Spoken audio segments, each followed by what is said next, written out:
Netcasts you love. From people you trust.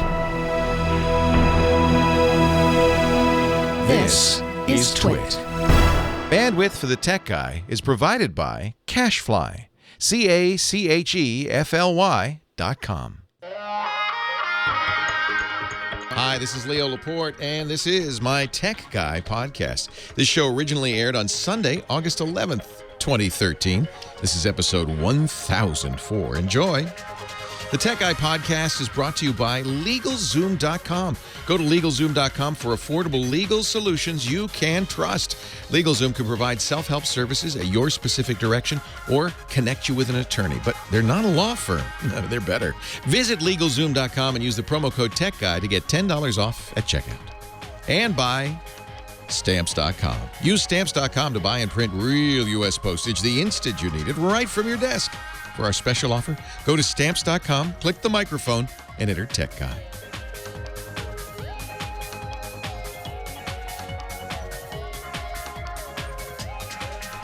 Well, hey, how are you today? Leo Laporte, the Tech Guy.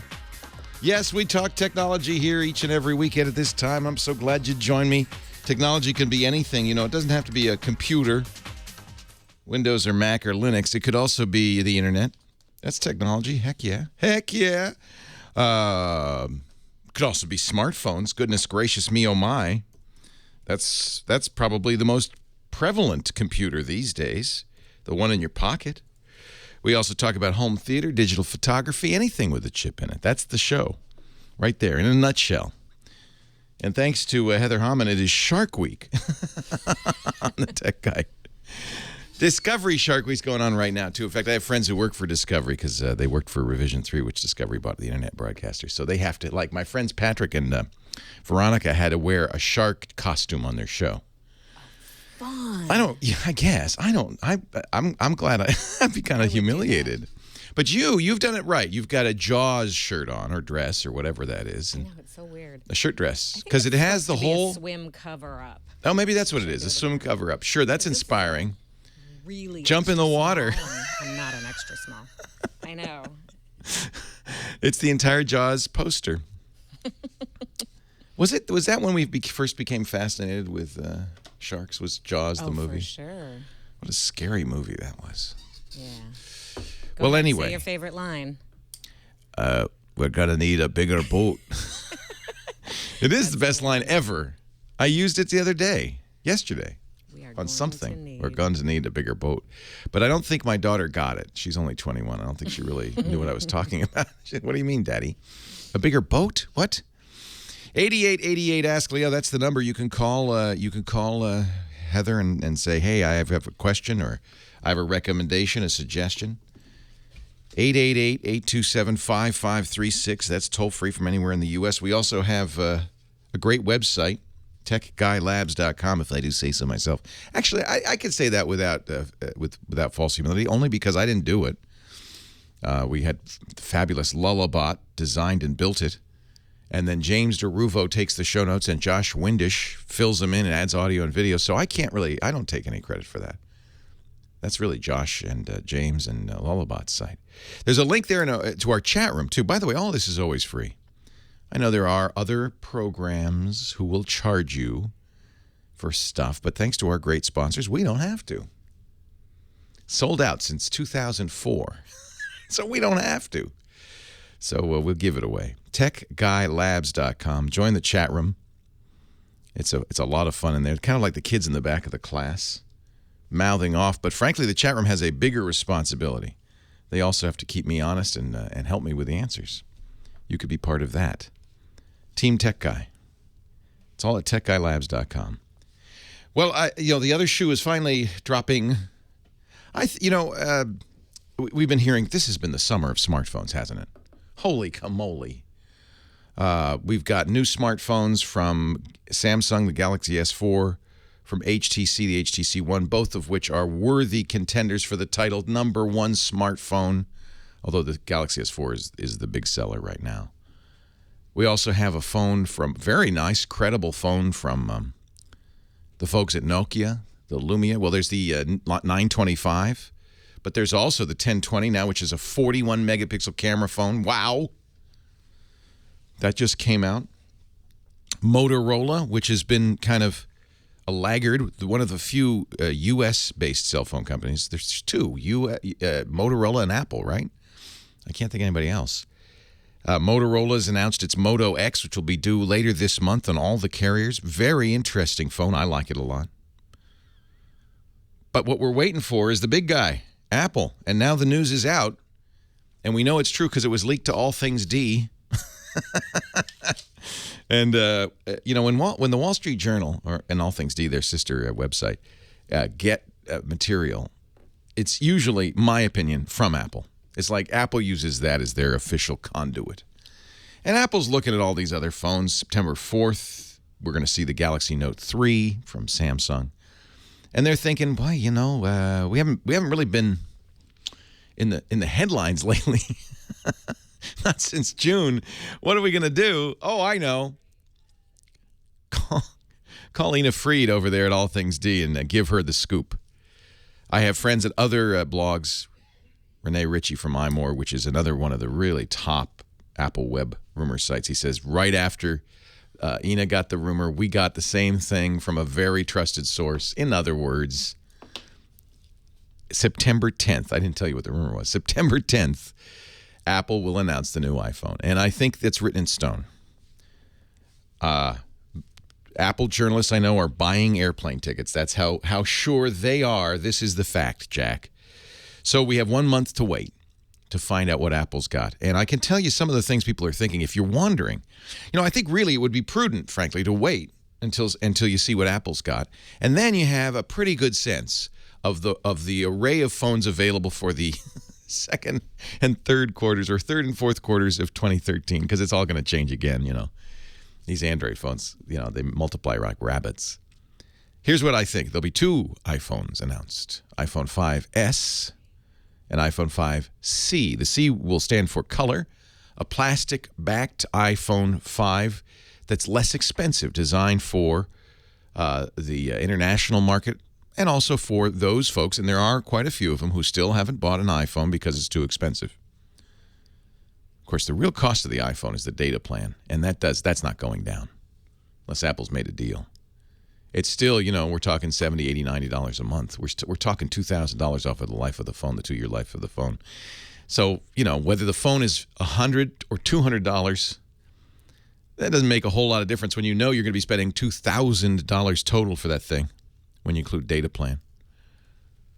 It's expensive to own a smartphone. It's real expensive. Much more so than a computer, frankly. The 5S, we don't know what the S will have. There's now a big rumor from one of the iPhone analysts, who's sometimes right, sometimes not.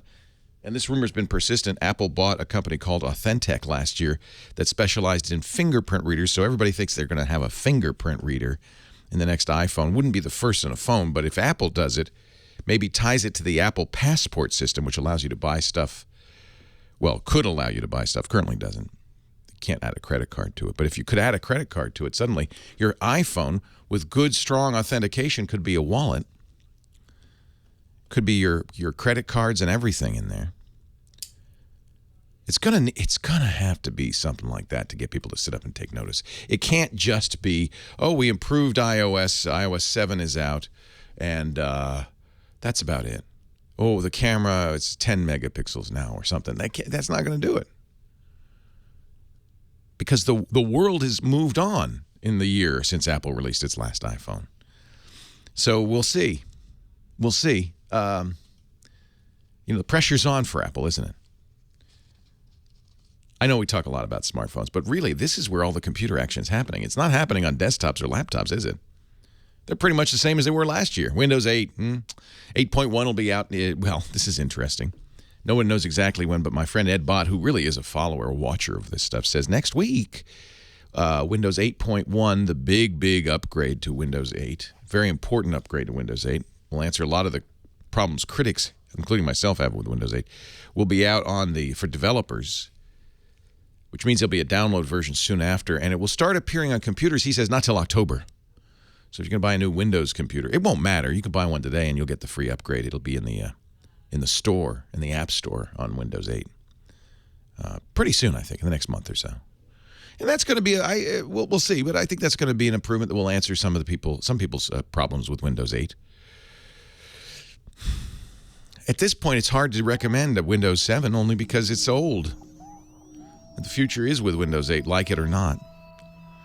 8888 Ask Leo. That's my number. Okay, those are some of the things we could talk about, but you come up with your own topic. Leo Laporte, the tech guy.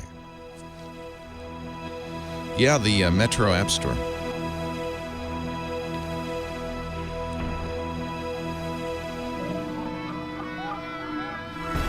So tomorrow, oh, thank you. Thank you. All right, follow along with me here. Thank Pretend you. you have a wad of cash in your T-Mobile Now, apparently is not imagine- going to sell the Moto X in their stores, but you'll be able to buy it online. Unclear whether that means online from Google, and then you get a T-Mobile SIM, or online from T-Mobile. It's been a little mystery, a little foggy. Where did I put my Moto X? What did I do with it? Oh, here it is. I'll tell you what. So I got a Nexus 4 just to compare it. I know, I'm crazy. And this is basically a Nexus 4, but smaller, with the same size screen, but a kind of a smaller, better handheld. And I like the screen a little bit better than the IPS screen on the Nexus 4. It's more brilliant. It's the AMOLED, Super AMOLED. And it does a few things. I have to say, the OK Google Now functionality leaves a little bit to be desired. It's been really flaky the last few days. Now, there's one cool thing. It did unlock. It says you're unlocked because it saw the Bluetooth on my iMac, and so that's nice. So it unlocks when I'm near an authenticated Bluetooth. That's my car, my iMac here, and my computer downstairs at home. Okay, Google Now. Is it going to rain this week? It's not been very good lately in this part. It got better. No, rain is not expected. Not expect? Something's going on. Maybe it's the phone. I might have to refresh it. It's like it's crashing or something. Okay, Google Now. Is it going to rain this week, really?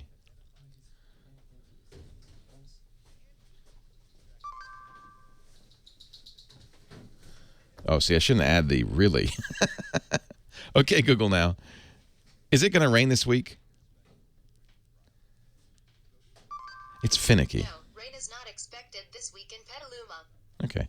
So that time it's finicky. It's not reliable enough that you would say that's a selling point. And by the way, you could do exactly the same thing with any Android phone and with a recent OS, just by activating Google Now. Instead of by voice, you'd activate it by hand. It's not a big deal.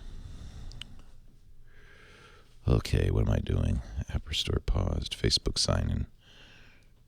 So we're gonna go to the phones. Go to the phones.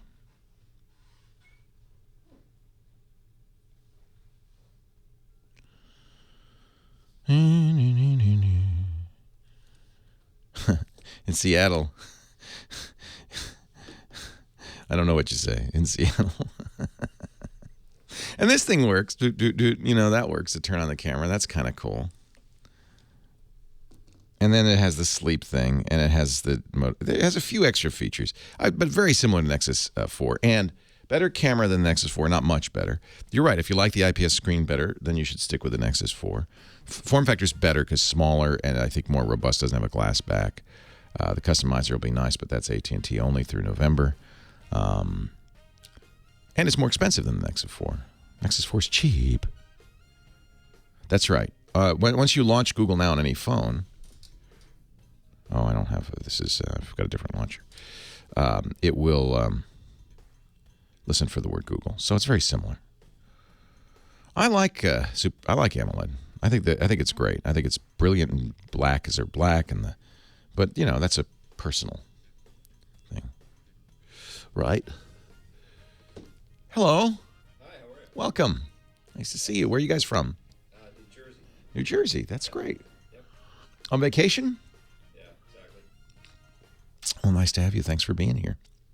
Leo Laporte, the tech guy. Doris Day, yeah. 88. Dig it. Ask Leo. Leo Laporte, the tech guy. Heather Hammond, the Jaws girl.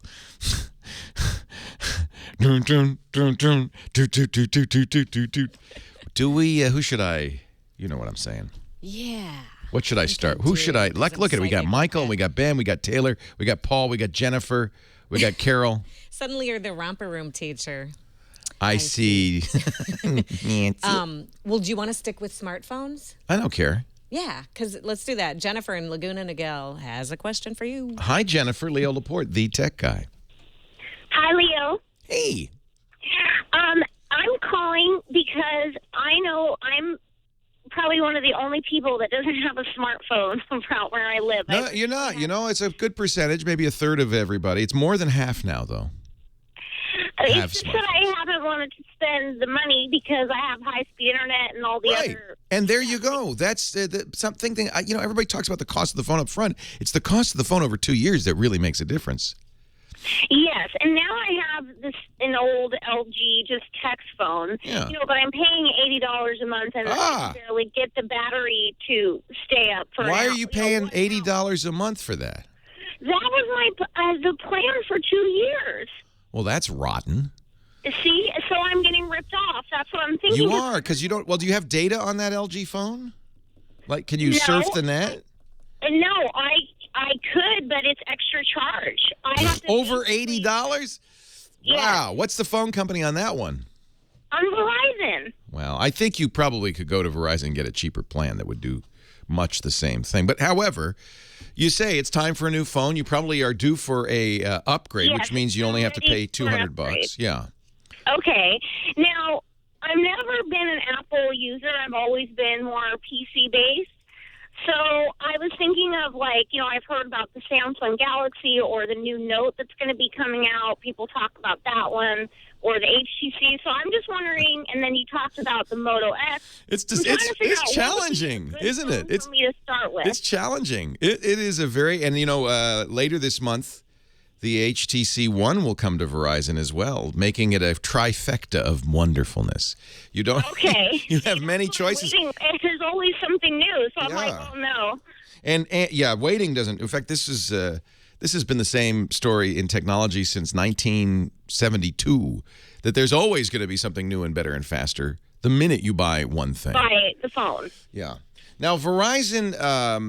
Let's see, I'm trying to think if they have a good Windows. What's their Windows phone? Because since you say you're a Windows person, you might want to look at Windows Phone. I'll tell you why. Windows Phone is kind of an also-ran in the smartphone business. Only about 4% of all users have Windows phones. However, for your first smartphone, it's not a bad choice. It's very clean, fast, easy to use. I really like the Windows phones for that. And frankly, you won't. One of the reasons people don't buy Windows phones is because they're coming from other smartphone platforms, and they say, "Oh, but I don't. You don't have Instagram or one of these apps that they're used to." But see, you're not coming from that, so you're not going to say what's missing. You don't even know or care. I mean, I know about them from. I'm a teacher, and I know about them from all the kids around me that are on them 24/7. Oh, you're a teacher. Well, now there's some concern there because around it, I know a lot about it, but I just don't use it. What grade are you teaching? I actually teach community college. Okay, so you don't want to look too uncool. They're very adept. Yeah, and you don't want to look too uncool, do you? Yes, and that's the other thing. When they see my phone, they're like, "You don't have a smartphone." They say you can't be so smart. Yeah, exactly. It does. It's like having an AOL.com email address. It dates you a little bit. It does. See, that's it. So I'm like, I need to get up to speed. Well, you can't go wrong. I bet you most of your students have iPhones. Yes, and some have that. Between that and Samsung, those are the two most popular. They all have iPhones or the Samsung. And that's true nationwide. Those are the two big sellers, about 50-50. Okay. Do you want to use the camera on the phone? Yeah, I would use the camera on the phone. Do you want to, you'll want a text message, of course, and you may do some browsing on the browser, right? Yes. Once I have it, then I'll use it, yes. I think now Verizon has a couple of Windows phones that are really quite nice. They have the Lumia 928, which is specifically for Verizon. I had that for a while, and I thought it was quite nice, quite reliable. Okay. Do you use Outlook? Oh, yeah. So okay? Well, that's a reason not to get an Android or an iPhone because Outlook doesn't work too well with those. That's what I was wondering, because then it would be nice if I could actually check my email and stuff, because both my work and my home are Outlook. Yeah. I think you really should look at, there's 2 Windows phones, you should go try them at Verizon. It's the 928, which has an excellent camera. It's a little big, a little thick, but you might not mind that. And it's a beautiful, beautiful phone. Okay. The other is the HTC 8X, which is a little less heavy, a little less thick, but both beautiful. I would go to the Verizon store and look at them. They'll be getting the new Droids soon, but I think those would be the best. Verizon does not have yet the 1020, which is an interesting phone, but that's AT&T only right now. So I know. That's why I was looking. Yeah, I saw that, too. They all have their own little... Yeah, everybody has their thing. But the 928, which is a very nice phone, I would think for you, you'll be a little different. Your students might think you're a little quirky, but they might also think you're a maverick. Yeah, that's true. They might. Exactly. Because I think you'll like it. They show me stuff all the time, and, they ask me... Well, see, then if they're going to say, hey, how come, Miss Jennifer, you're not on Instagram? You'll say, because I'm on Windows Phone. So that's kind of not so good. So I would also look at the iPhone. Now, remember, there's a new iPhone. You'd really kind of be wrong to buy an iPhone right now. There'll be a new iPhone in a month. That's what I'm thinking. Okay, so either I hold out. I would wait a month. See what the new iPhone is. Yeah, I would. In a month. I go with Windows Phone. In a month, when you go in the Verizon store, they'll have new Moto phones, the new Droids. They'll have the new Moto X. They'll have the HTC One. They'll have the iPhone 5S. They'll have like 6 new phones, and everything that I've just told you will be moot. Well, yeah, but give me some idea of what features to look for, for what I use. I think the one that you might look at is the Moto X as well. That's going to be a very nice first phone. It's a clean Google experience. It's not junked up like the Galaxies are. And, the students have the Galaxies because that's the kind of brain they have. They're kind of pop culture fanatics. Yes, exactly. But I think I've kind of given up on the Galaxy S4. Too many features take up too much room that you never use. The Galaxy S4, you can wave your hand over it. It pauses YouTube videos when you look away, not hold the phone somewhere, but it's looking at your eyes, and when your eyes look away, it stops. Who needs that? Come on. That's silly. Well, I know. I was talking to someone who had it last night, and her apps have disappeared on it out of the blue, and I know, weird things have been going on with her Galaxy, and she has a new one. I'm no longer recommending the Galaxy S4.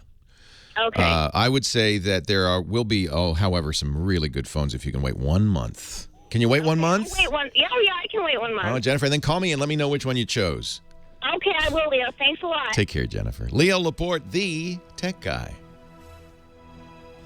Our show today brought to you by our friends at Legalzoom.com. Hey, I got to tell you about Legalzoom. This is how you can get a lot of the legal work that you might say, I can't afford because I can't afford a lawyer done. Things like a will. You don't have a will.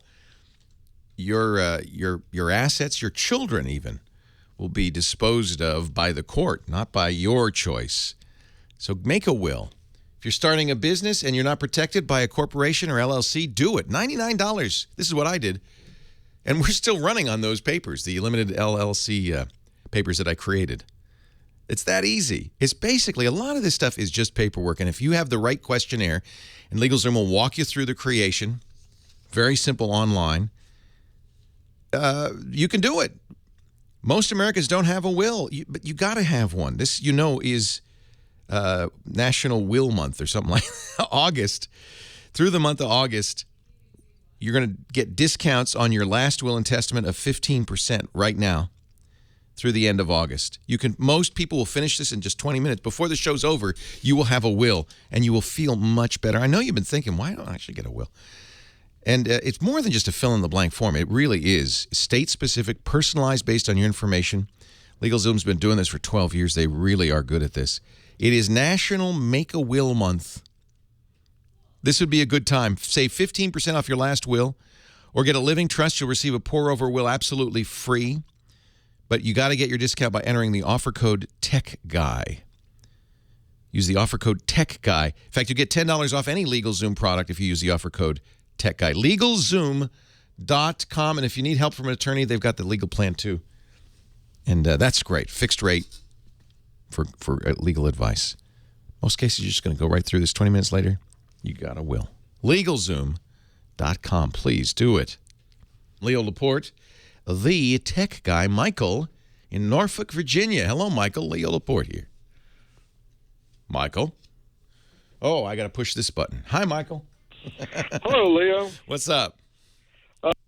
Just want to thank you for all that you do. I enjoy your network. I'm a mariner, and I spend a lot of time out to sea, and always before we get underway, I load up the old iPad with as many podcasts as I can and listen to you all the time out at sea. I want to be a mariner. I just like the name Mariner. I want that on my business card. What do you drive? I don't know, what do you say? Do you drive a boat? I'm a navigator. You're a navigator for commercial traffic or Navy or? I'm a civilian mariner, but I work for the Navy. How fun. Yeah, How fun. all the naval auxiliary ships now, all the refueling ships, and I work on a towing and salvage vessel, but anything that's not a warship is manned by civilians these days. Interesting. Now, when you navigate, you no longer use a sextant. I do because I like the art and the craft of it.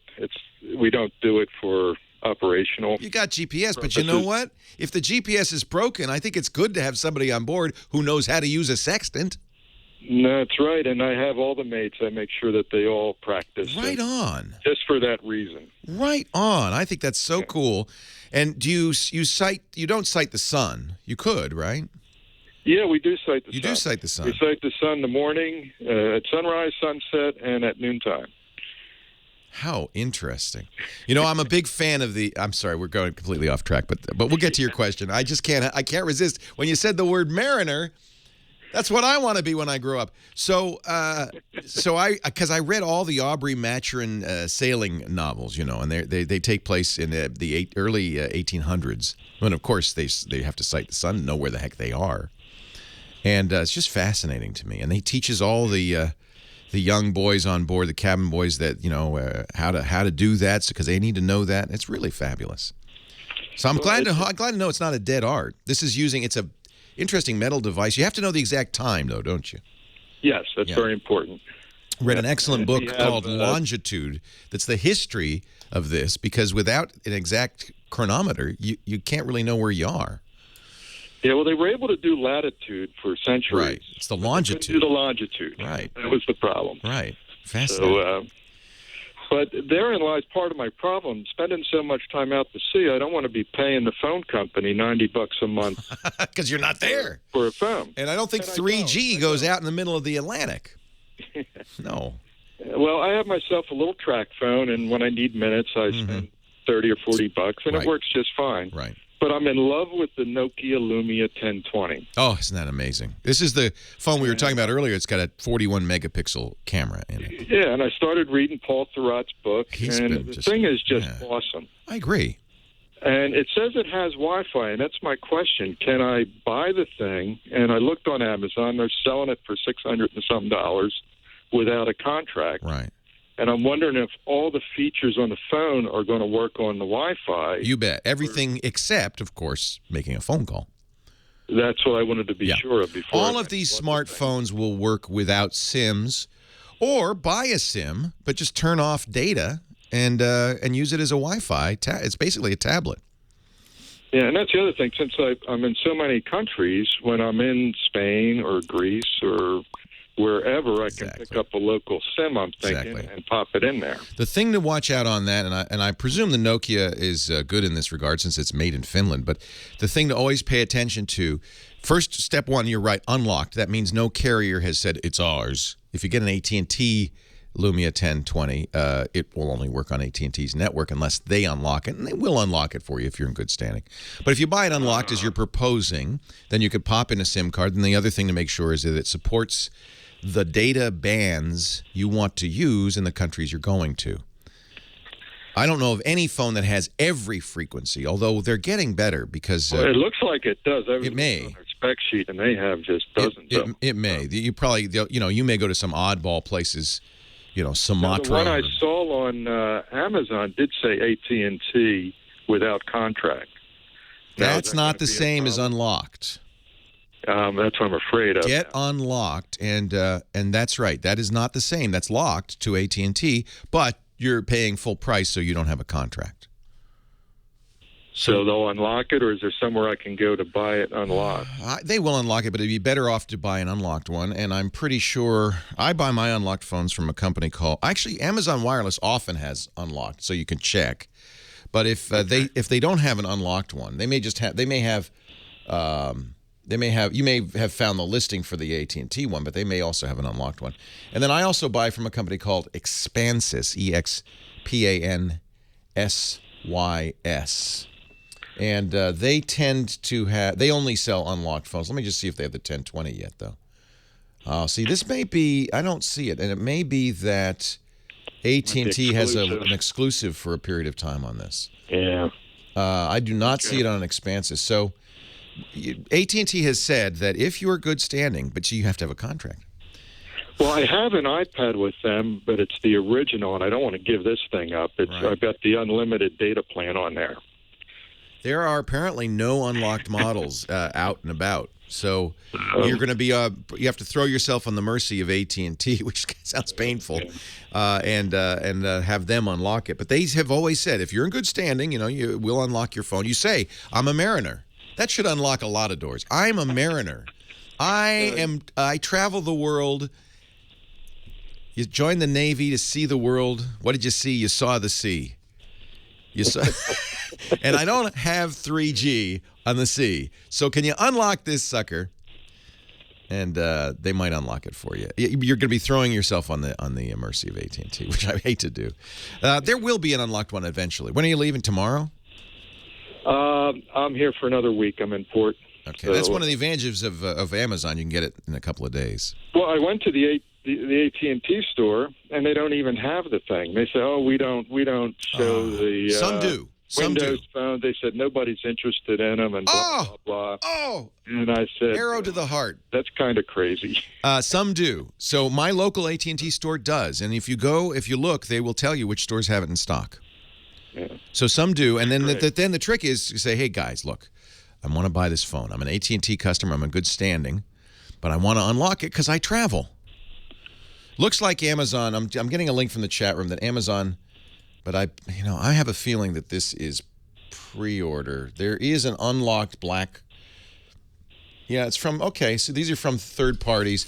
I'd be a little nervous, but and they're expensive. They're charging a premium for the unlocked. I don't believe it. I'll try AT&T. Yeah, they should. You're a good customer. They should. You can say, when I get back, I'm going to put a SIM in it, or get a SIM in it now. Just say I want to unlock, so I can, because they'll do that. Okay. They want your business, and they want you to buy that phone. Maybe not. Maybe not. Well, the mouth will start watering when they know I go international all the time. There you go. Oh, yes. And by the way, I'm not going to buy. I'm going to go all over the world and get charged huge amounts of money by AT&T for using international. Yeah. Don't tell them. Thanks, Leo. I appreciate. Hey, I appreciate talking to you. It's nice to talk to you, Michael. Enjoy your vacation. Safe travels. Thank you. Thanks. I love boats. I want to be a mariner when I grow up. The only reason I'm not a mariner now, you can't do a radio show in the middle of the ocean. I would do it. I want to do pirate radio. We got to fix that. Can I do pirate radio like that movie? That is the next thing. I am so with you. We need a twit boat. I got seasick pills. Let's go. Welcome to the Tech Guy boat. We're in the middle of the Adriatic Ocean. I want to do that. Leo Laporte, the Tech Guy.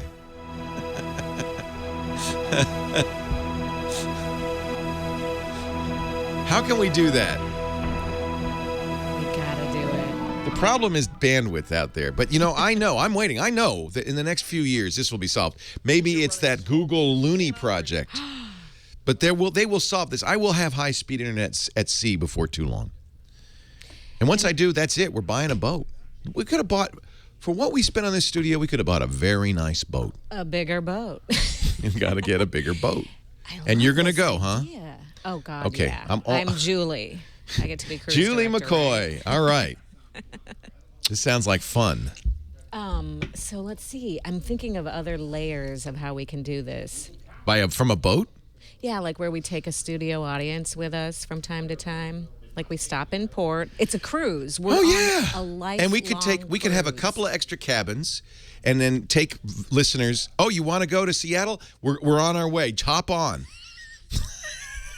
Free of charge. Free or of something, charge. anyway. Well, we got to pay for the gas. Yeah. The gas is expensive, but I'm getting a slow boat. It's not going to be a fast boat. Don't get your hopes up. We ain't talking a cigarette boat here. This is going to be a chug-chug boat, 7 knots. I'm cool with that, I think. And we're going to stay close to the land so I don't get seasick. Very interesting. Yeah, I saw it. I found it. But Thinking as soon as I of- found it, I couldn't play it. Good. This is your assignment. And if you solve this properly, you get to be Julie McCoy. Okay. I'll get you a Just little to hat. Find a boat. While I'm car shopping. It's not the boat's the problem. The boat's easy. Oh, okay. No, I didn't touch it. Oh, look at that. Oh, there. We Now don't you see the your back of ear. my gray hair.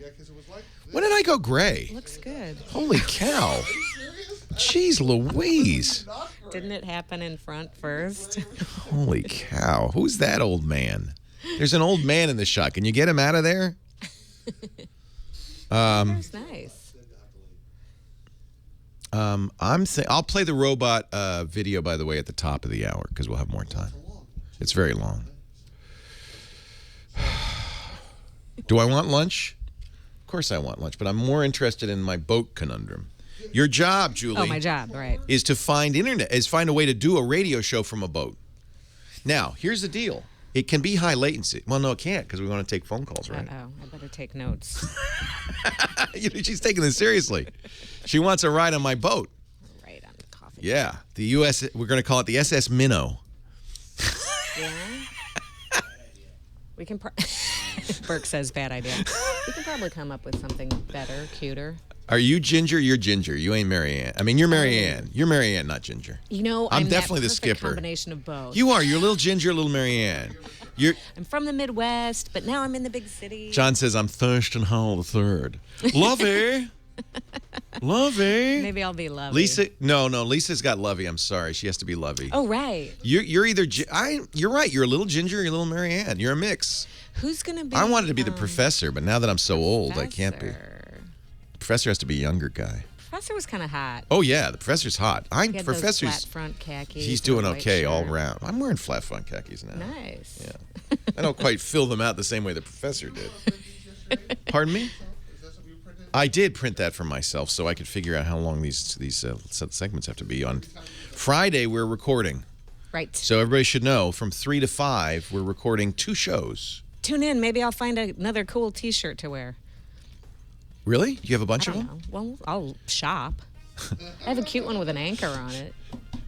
That'll fit our theme of doing pirate Jammer radio. B is the skipper, and I'm Thurston Howell III. Who's Gilligan? Uh-oh. Burke is Gilligan. Definitely. You're You're gonna Gilligan! get hit on the head with somebody's hat. Alex is the professor.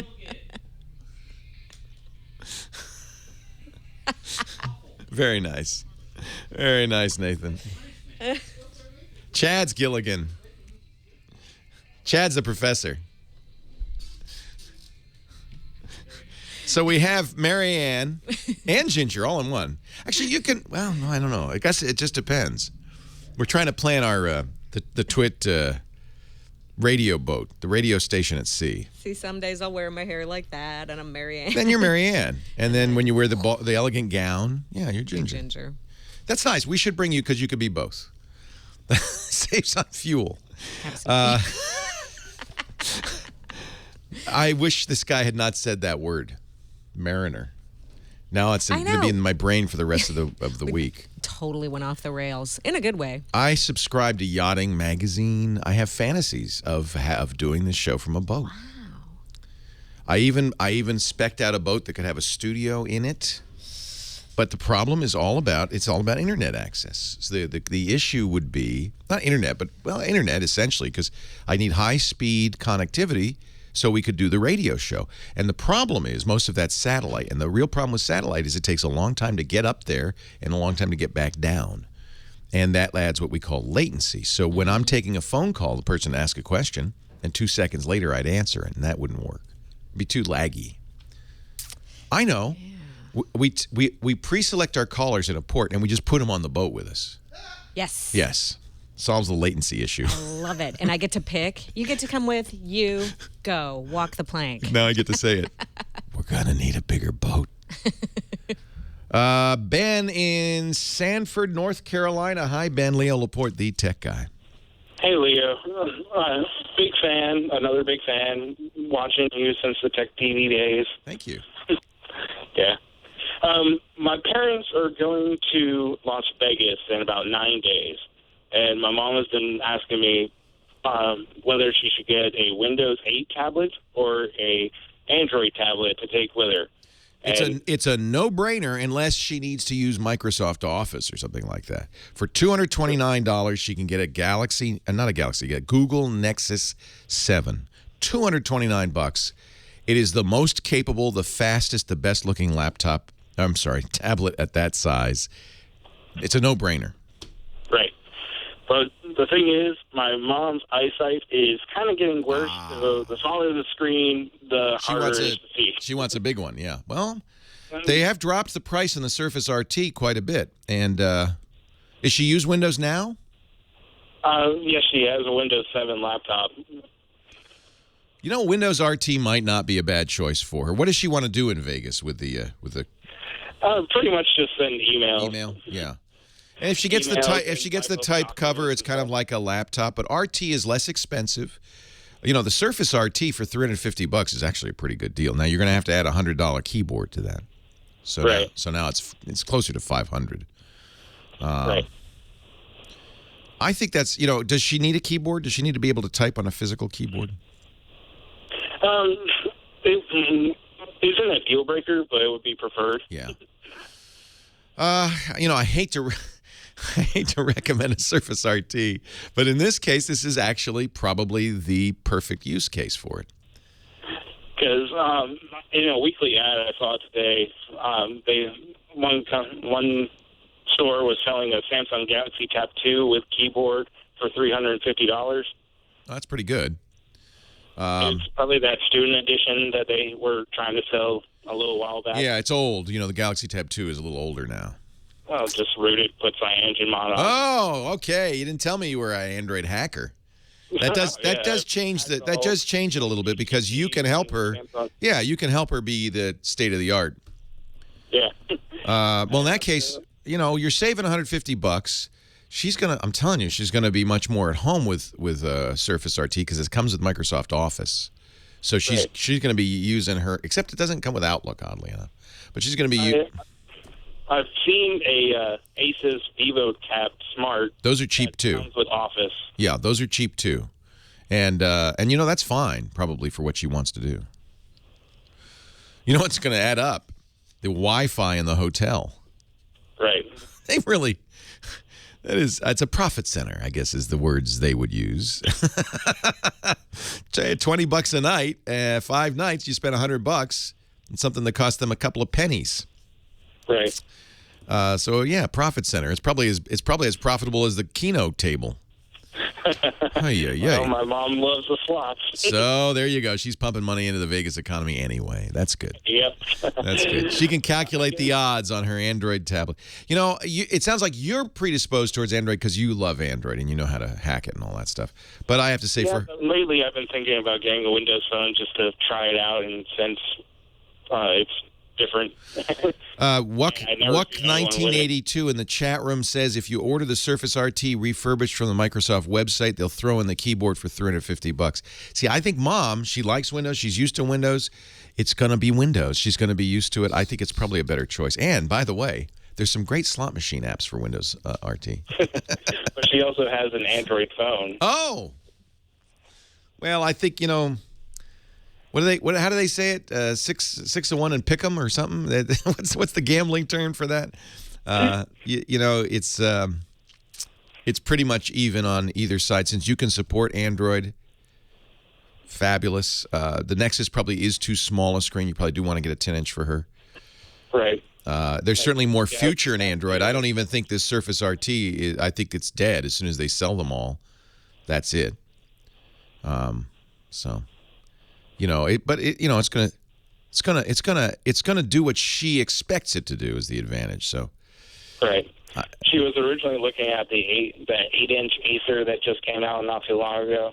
I was like, yeah, it's just too small.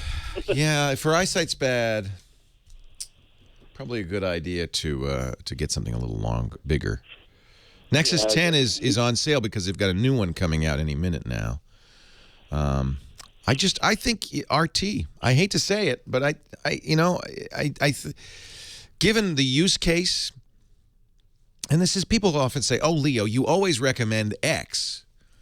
Depending on whatever they don't like, right? Oh, you know, if they're Apple fans, you always recommend Android. If they're Android fans, you always recommend Apple. And I don't always recommend anything. You got to listen to what people want to do with it and find the right tool for the job. You can't always recommend a hammer if what you need is a screwdriver. And I think a Surface RT. The reason I hate to recommend it is I think it's at the end of the line. Microsoft already is taking a $900 million write-off on the Surface RT, saying that's how much we lost. They're hardly selling any Surface RT or Pro, any of their hardware at all. But that doesn't mean they're getting out of the business. I really don't think that. I think that there'll be a Surface RT 2, which I don't know if that's going to make it any better. But as soon as they sell these off, they're going to try something else. They're so committed to this that it's hard for them to back down without looking like fools. Of course, when you lose $900 million on a business, you look like a fool anyway, don't you? It's kind of too late. Carol, Orlando, Florida. Hi, Carol. Leo Laporte, the tech guy. Hey, Leo. It's good to talk to you. Good to talk to you. I'm having an issue with downloading and watching your podcast from all your different shows there. If I download the high-def version, the video freezes up frequently. What are you watching it on? It's a PC hooked to my TV. It's an AMD Athlon 2 X3 processor. Yeah. You know, there's two reasons downloaded video. I'm not going to make this just about my network, but just in general. There's two reasons downloaded video might fail. One is if it's compressed in a format you don't have. In that case, it won't play at all. Freezing up like that usually means the machine is choking. It's too busy doing other things, or it doesn't have enough horsepower to play it back. You say the lower quality plays back fine? Yes. The large files will occasionally freeze, and it's just momentarily, and I can hear the video and then the audio. It's catching up. So it wasn't so long ago that high-def video like that you couldn't play at all. So it's just an older machine that's not keeping up. Leo Laporte, the tech guy.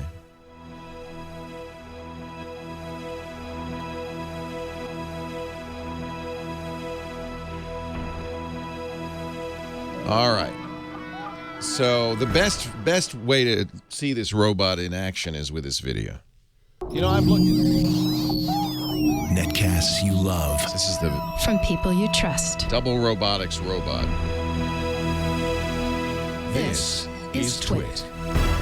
Okay, hello everybody. It's here, the Double Robotics Telepresence unit, and the idea is. Basically, I guess, this is what I saw on the website, doublerobotics.com. It's kind of like a segue for your iPad. It's a telepresence. So you have an iPad on this, you have an iPad somewhere else. You make a call to this, and you can control this, steer it around. You can use the camera. You'll appear on this camera. It's like Sheldon in Big Bang Theory, I guess. I don't know. Hey, it was only $2,500. I hope to God it works. But I just couldn't resist when I saw it. I thought, well, this is exactly what I need for iPad today. So I guess we're going to do a little unboxing and setup here. It came kind of today without fanfare. Whoa. Oh, there it is. There it is. Okay. Let's throw that over here. Here's probably all the instructions. I hope this explain. Wait a minute. It needs a power cord? Oh, that's for charging it. Yeah, we probably will have to charge this before we can use it. Could make it kind of hard It says to drive take around. double out of the box, stand it upright on the floor, insert the iPad case and screw in the bolt. Turn on double by holding the button for 3 seconds. Insert the iPad upside down, but turn off rotation lock. This is important. Pair Bluetooth. So this is a Bluetooth device, and my iPad's going to pair to it. Launch the app. Okay, let's see. I got the power cord here. I got an Allen wrench and a screw. That's all I need to attach the case. Simple assembly. It was very Put that quick. right here. In fact, I was surprised we got it up and running. I don't know what this Well, you'll is. see. Oh, this is more power. This is the power supply. All right. All right. There's people back there. No, They're maybe catching they'll have it. enough of a charge They're- I can they're use it breaking for the a little boxes bit. Let's down see. and they're putting it out. And here she is. Wow. Okay, this is the case. So that's where the iPad's going to go. And this is it. I mean, it's like a Segway. It's going to balance itself, I guess. Well, it's doing it already. Yeah, that's all there is.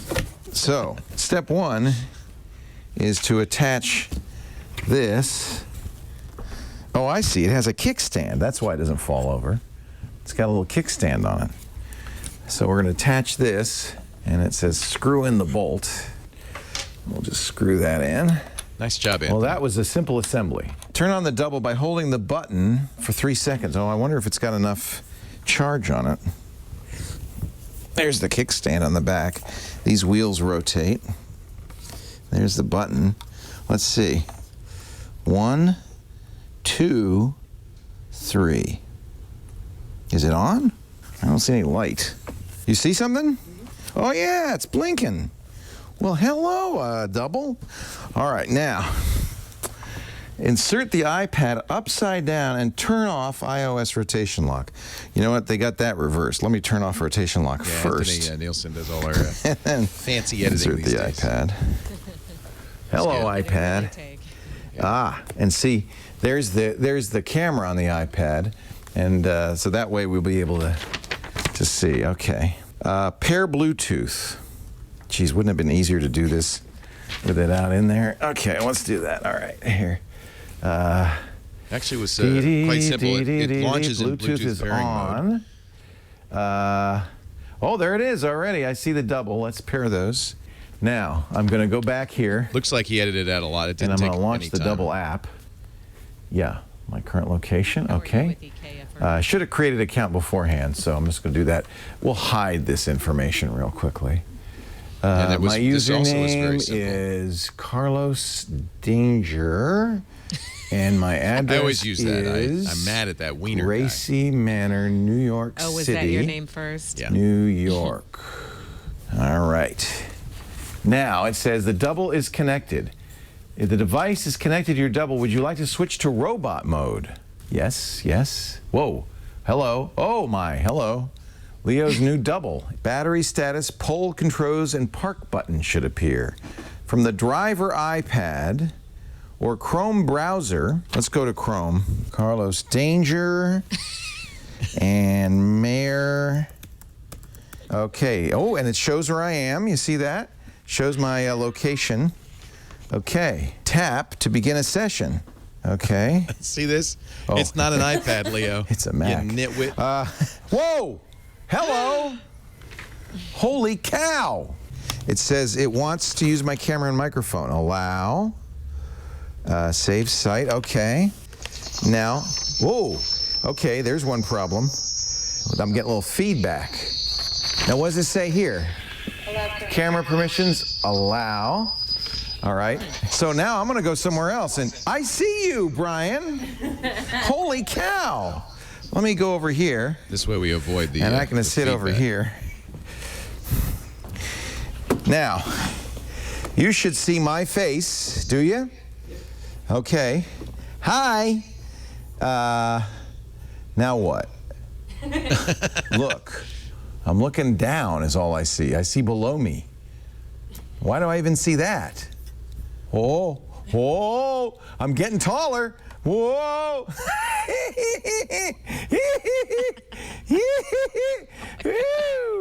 Wish you could get Oh, taller I'm in moving real life forward. like that. Holy cow. Whoa. You just steer it with the arrow keys. Let's go over and see somebody. Here Actually I come. toured the entire studio. Oh my God. Hey there. Hi. Hi, you're cute. What's your name? Tony's talking to you. No, I'm talking to you. Whoa. Let's just go for a walk. If you went to a bar with Who this left thing, this mess on the floor? Whoa! Stop! I can't. Back up. Back up. It doesn't have backup. It only has forward. actually it does. I guess you were supposed to turn. Hey, how are ya? My name's Leo. I'm a robot. This is amazing. I can't believe this works. Bazinga. Let's go check out the editors. Oh, yeah, now you're running. Now you're running. Hey, what's your name? Josh. Hi, Josh. Hey, Josh, I work here. I'm your new pal. Hey. My name's Leobot. It's like you're actually right here. Yeah, I am right here. So what are you doing? I'm just hanging out, editing. Yeah, show me your editing booth. Uh-oh. Uh-oh. I'm too. I have to go home now. I have to go home now. Goodbye. It was nice to meet you. I'm too far. Bye. Hey, what are you staring at? What are you? Hey, you're kind of. Hey, you're a big tall drink of water. What are you doing? I'm videoing you on Instagram. Oh my God. That's the only way to communicate is through a mobile device. Yeah, I know. It's kind of pathetic, isn't it? I'm here in person. Look at my eyes. It's not the same. one bad thing. The person you're talking to has control. Okay, Can turn you what's off. going on over here? Watch out. Whoa. What am I hitting? Oh my God. You can look down. Oh, it's which is that kinda Lisa. neat. You can see. I knew it. You can. It's just that Lisa. Hey, cutie. What you doing? I feel like I'm on Skype. You are kind of. Double's a little pervy. No, that's just because I'm driving it. That makes it pervy. It just takes on the personality of whoever's driving. Well, hey, how are you today? Leo Laporte here, the tech guy, talking about smartphones and computers and the internet and all the technical doodads and G-jaws and gimcrackery that's making our life both better and worse.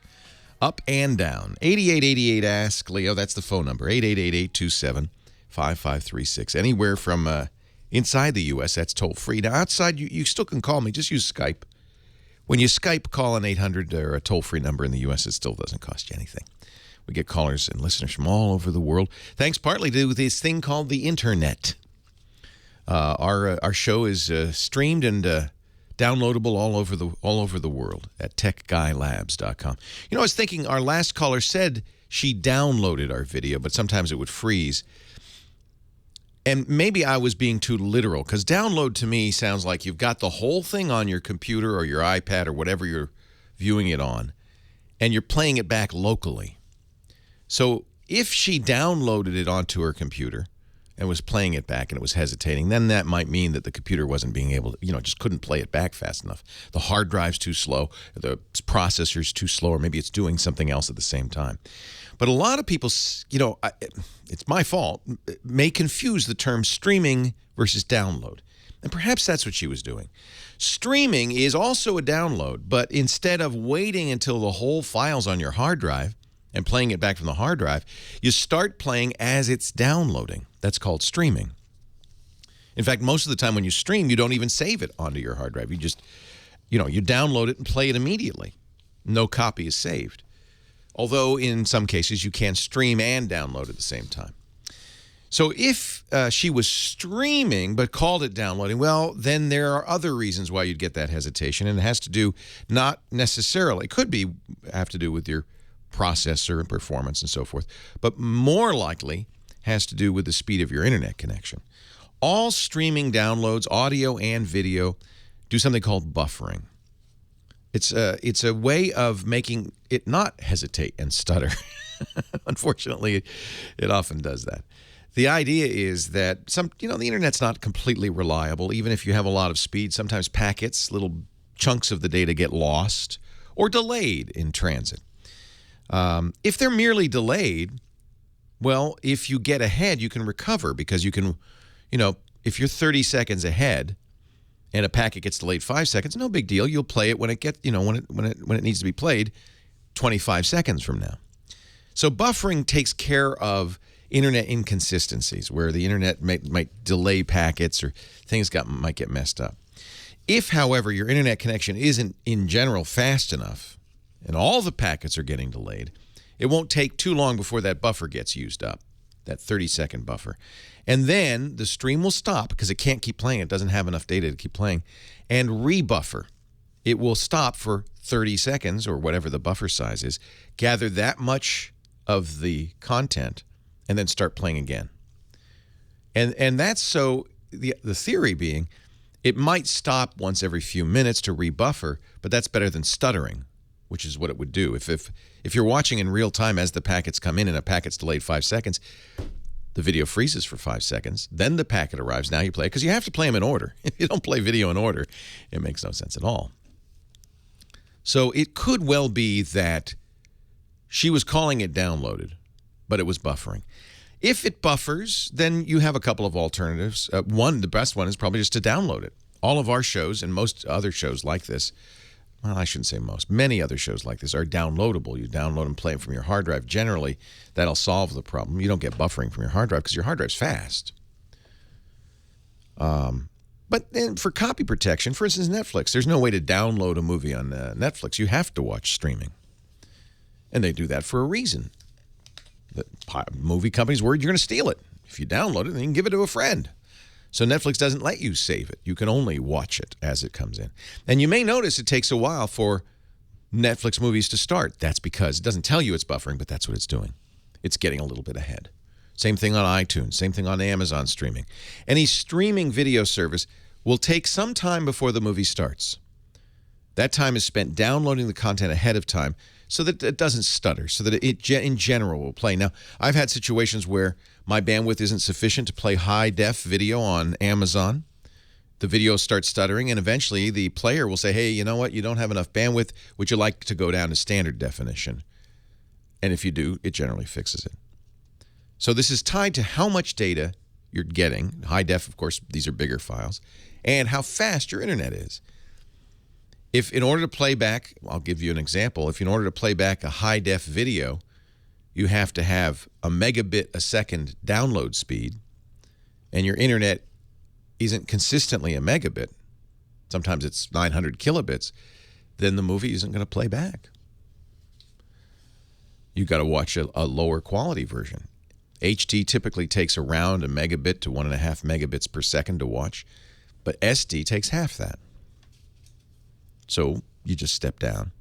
If the internet's busy in your neighborhood, as it often is at night, because so many people now are streaming movies. Netflix is 40% of all internet traffic in prime time. Your neighbors are probably watching Netflix. And in many cases, that means your neighborhood is slow. And you may have noticed that Netflix doesn't play as well in the times you want to watch it in prime time as it does early in the morning. That's why I watch all my movies at 8 a.m. Always the best time. 8888 Ask Leo. So I apologize if I didn't give you, Carol, the complete answer. Depends on whether you're downloading or streaming. If it's streaming, it's kind of normal. And it's just a factor of the bandwidth you have. You should watch a lower quality version. I'm sorry. Or get more bandwidth. Kevin in Memphis, Tennessee. Leo Laporte, the tech guy. Hey, Leo. Been a big fan for a long time. Thank you. I'm looking for an alternative for like Adobe Illustrator and Photoshop now that they're going to this cloud model subscription thing. It just seems like it's going to be extremely pricey. It's like $40 a month to get those two alone. Right. Well, the theory being, okay, Adobe Photoshop is $800, and if you're paying $40 a month, you're paying around $480 a year. Every 2 years you get a new copy of Photoshop. It's about the same. It's not, though. You're right. So Adobe's pushing everybody towards this subscription. They call it the Creative Cloud, where instead of buying products, you actually rent them. Yeah, and if you don't pay every month, you can't use the product anymore. Yeah, it seems like it's a good model for them, but not such a great. Yeah, that's a great. Microsoft's wanted to do this for years. I suspect they will start doing this with Windows. The key is pricing. If Adobe had made it $10 a month, you would have no problems with it. Honestly, I could even see $20 a month, Right. but 40, that's a pretty big gap. And that's the key, is you got to price this right. Microsoft is doing this with Office. It's about $8 a month for Office 365. And I feel like the $100 a year I'm paying for that is fine. That's a reasonable amount. I can install it on 5 computers. So I don't complain. And I think they're going to do the same thing. Windows 9, there won't be one.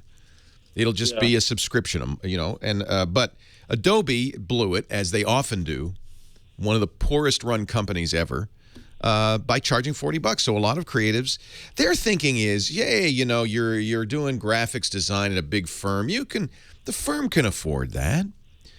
It's really the individuals. It's the individuals who are really disadvantaged by this. Yeah. And I suspect that they will have to rethink this, but we'll see. They're so afraid of piracy, frankly, that this is really partly a reaction to that. And I think that's a mistake as well. I think a lot of people who use Photoshop started with pirated versions, got to know it, got to love it, and now buy it because they can afford to. They're no longer impecunious students. Anyway, there are alternatives. Are you on a Mac or a PC? I'm on a PC. The most powerful alternative, of course, is the GIMP, the GNU Image Manipulation Program, which is intended to be an open-source Photoshop. Well, I just need to do like basic photo editing and then some graphic stuff that I may have to vectorize. We got to take a break. Hang in there. Let me ask the chat room for their recommendations, and we'll have them for you right after this. Leo Laporte, the tech guy. Pixelator? I know, I don't like the GIMP, although there is an Adobe Photoshop overlay. Hey, we all love computers, but, sometimes they don't love the spec. Inkscape? Is that free, or? Photoshop Elements, you're right. It's Windows. I shall return. Just coming?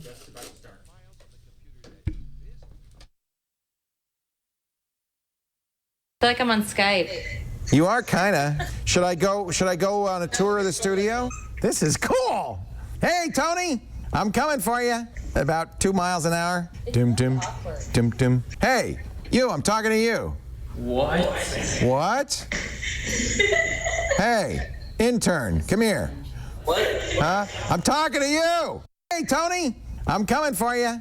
About 2 miles an hour. Dim dim, dim dim. Hey, you, I'm talking to you. What? What? Hey, intern, come here. What? Huh? I'm talking to you. Wait a minute. Wait a minute. I'm a little too tall. Let's just shrink down a little bit here. That's better. I like to look up to people. All right, let's go out the door. Uh-oh.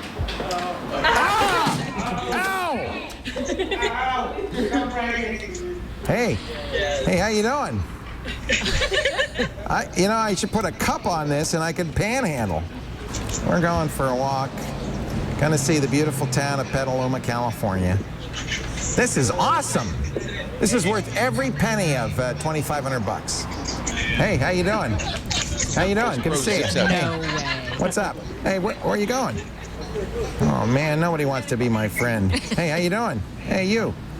Oh man, come back here. Hey, look, there's a girl. Ah! Ah! Ah! Oh no, I'm trapped.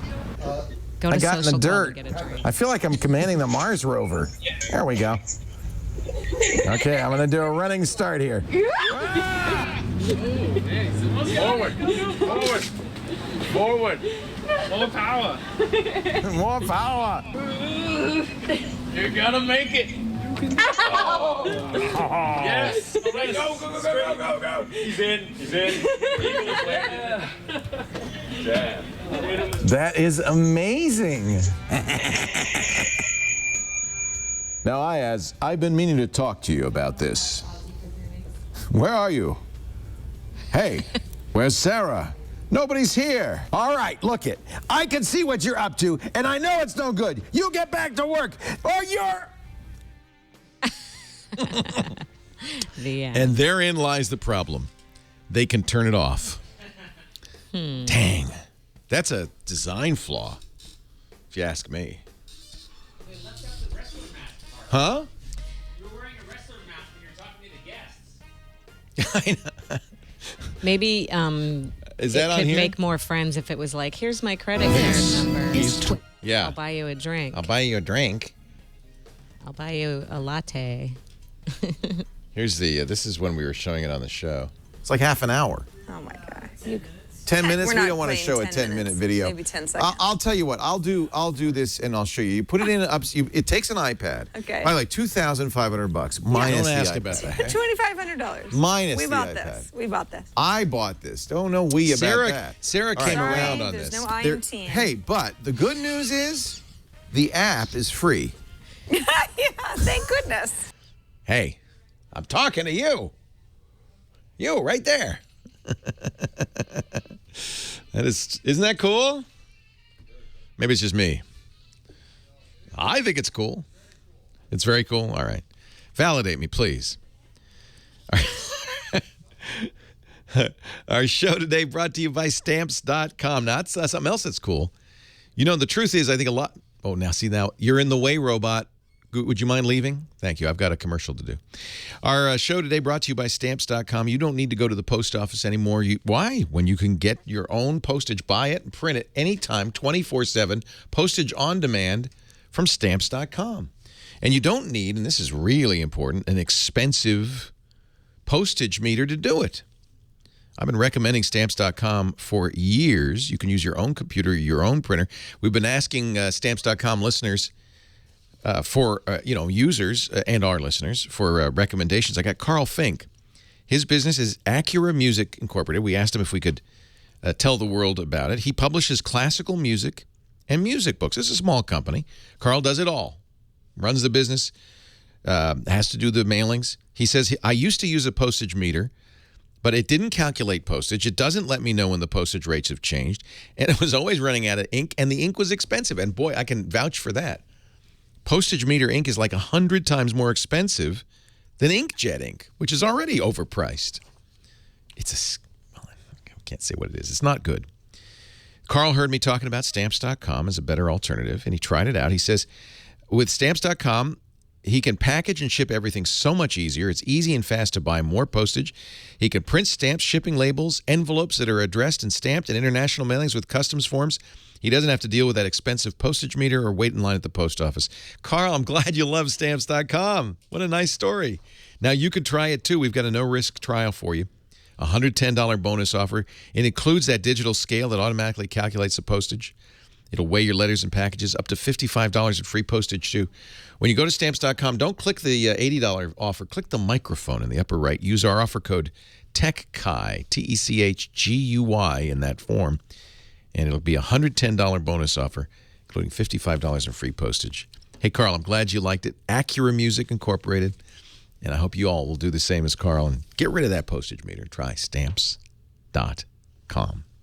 Leo Laporte, the tech guy, 8888 Ask Leo. I was just showing Heather and our home audience the double robotics remote control robot that uses an iPad.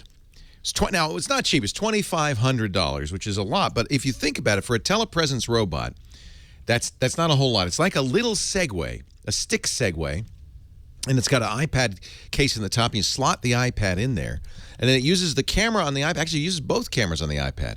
It uses one camera to look at where it's going, and the other one, they have a little clever mirror device that lets you look at the feet.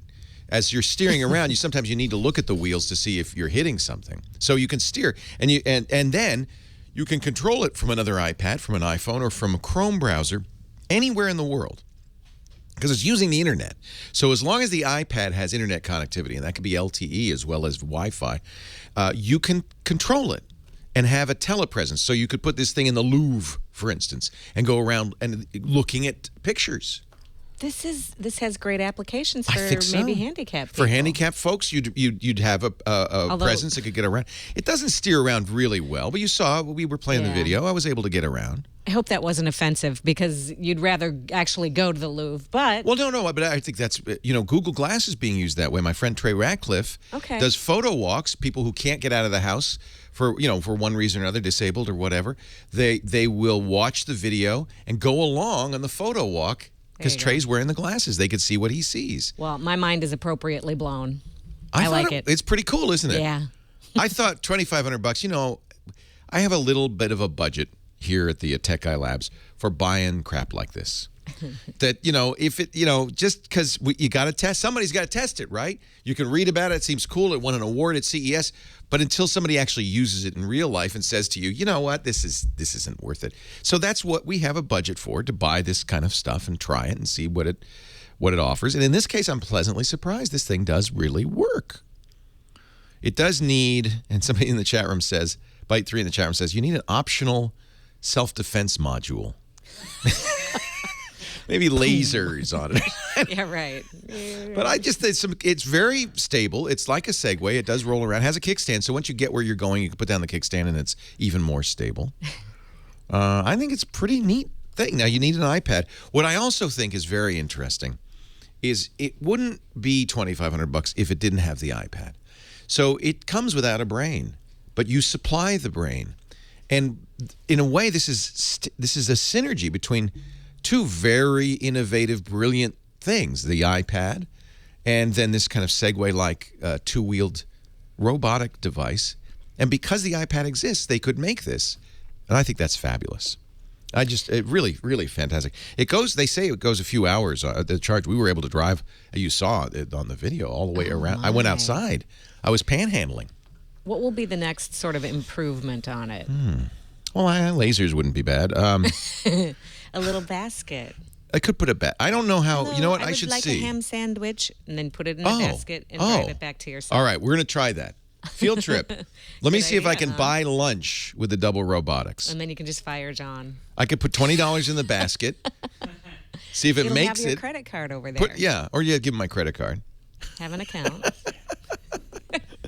Anyway, it's interesting. $2,500 does not include the iPad. You supply the iPad. The software that goes on the iPad from Double Robotics is free.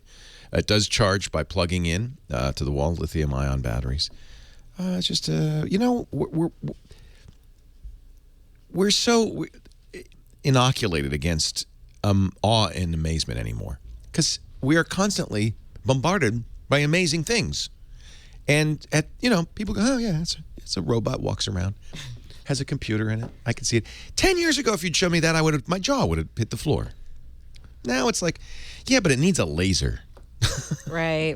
Everybody's comic book store guy.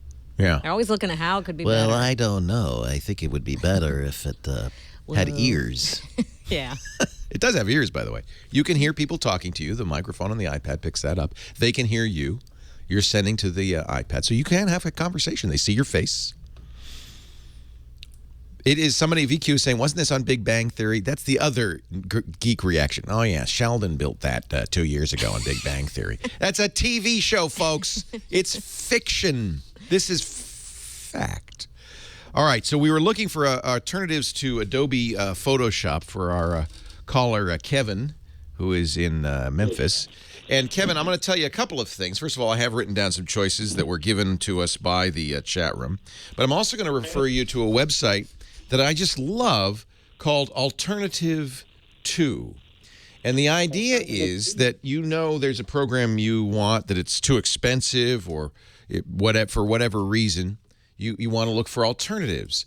So you go to alternative.to and you type in, let's say, Creative Cloud. I bet you there's quite a few entries. Now, this is a crowdsourced solution. So people it says we have no alternatives for this right now. Well, maybe I'll just put in Photoshop. You said you want to do Vector too, and that's part of the problem is you could get Photoshop, Creative Cloud Photoshop for $20 a month, but because you also need Adobe Illustrator, now it gets more expensive, and in fact, you have to step up to a bigger package. I'm sorry, I've got the wrong one. Alternative2.net. I always do that. Alternative2.net. That's got all the answers. This is somebody just taking advantage of name confusion. So it's alternative2.net. You choose the operating system, and then you can type in. So let me give you a few choices. I mentioned the GNU image manipulation program, and there's, by the way, an extension for that makes it look just like Photoshop. And it does do vector. I'm seeing the chat room saying xara.com for vector graphics. Pixelator, P-I-X-L, or is it Pixelr, P-I-X-L-R. Inkscape. We'll put these all in the show notes at Tech Guy Labs. Paint.net. There are a lot of good free choices out there. Pixlr.com. Pixelr. This is an online photo editor. For Windows and for professional work, this is a little more challenging. Of course, Adobe is going to say, well, we offer Photoshop Elements. That's only $80. And in some cases, that might do a lot of what you need to do. But if you're a pro, they kind of got you. They kind of got you. They've got you over a barrel. Because there really isn't anything that's as good as Photoshop plus Illustrator, in my opinion. XARA is a commercial product. There's a number of programs on the Mac, Pixelmator, Acorn. I think probably nothing is quite as good as Photoshop plus Illustrator. I'll tell you what, we're going to continue to collect alternatives. I do recommend alternative2.net. We'll continue to collect alternatives, and we'll put them all in the show notes for you. Alternative2.net and then the various show notes. And I'm with you, Kevin. I think that's very frustrating. And Adobe doesn't really give you much alternative. They're right. They're a commercial company. They could charge as much as as they want. The question is, what will the market bear? Thank you, Kevin. I appreciate it. Leo Laporte, the tech guy. Rob and Tarzana. How you doing, Rob? Hello, Leo. Hello, Rob. Got a question. All right. Oh, we got to take a break. Hang in there. We'll be right back after this word. Leo Laporte, the tech guy.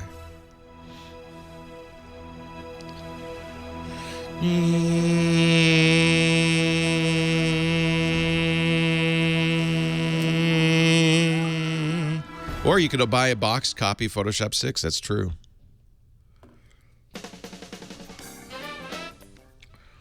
I think Adobe is going to have to back down on this.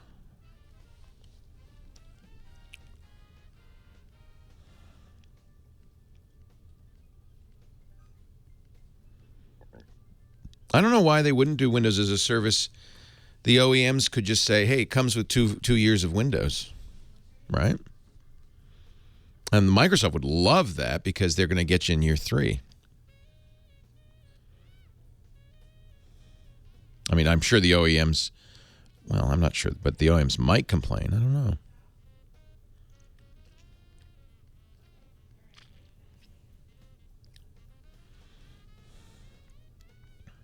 No, Adobe says they are not going to make a boxed version. That's it on that.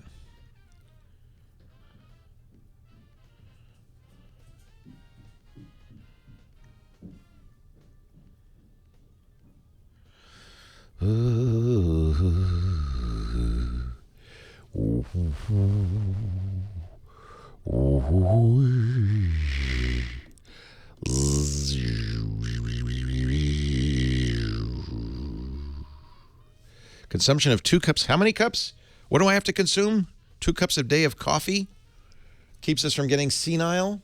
No, hot chocolate. Oh, even better. This is from neurology.org, so you know it's true. Neurovascular coupling, cerebral white matter integrity, and response to cocoa in older people. 60 older people aged 72.9 plus or minus 5.4 years were studied in parallel arm double-blind clinical trial of neurovascular coupling and cognition in response to 24 hours and 30 days of cocoa consumption. I'd like to know who designed this study. Cognitive measures included mini mental state examination, mini mental, you complete me, and trial making test A and B. Neurovascular coupling was measured from the beat-to-beat blood flow velocity responses in the middle cerebral arteries to the end-back task. In a subset of MRI-eligible participants, cerebral white matter structural integrity was also measured. Result, neurovascular coupling was associated with Trails B scores. At performance on the two-back task, higher neurovascular coupling was also associated with significantly higher fractional anisotropy in the cerebral white matter hyperintensity. Finally, 30 days of cocoa consumption was associated with increased neurovascular coupling and improved Trails B times. Conclusion. There is a strong correlation between neurovascular coupling and cognitive function, and both, my friends, both can be improved by regular cocoa consumption in individuals with baseline impairments. Better neurovascular coupling is also increased in association. Now, I don't know, because my mother-in-law had severe Alzheimer's and passed away and had chocolate every day.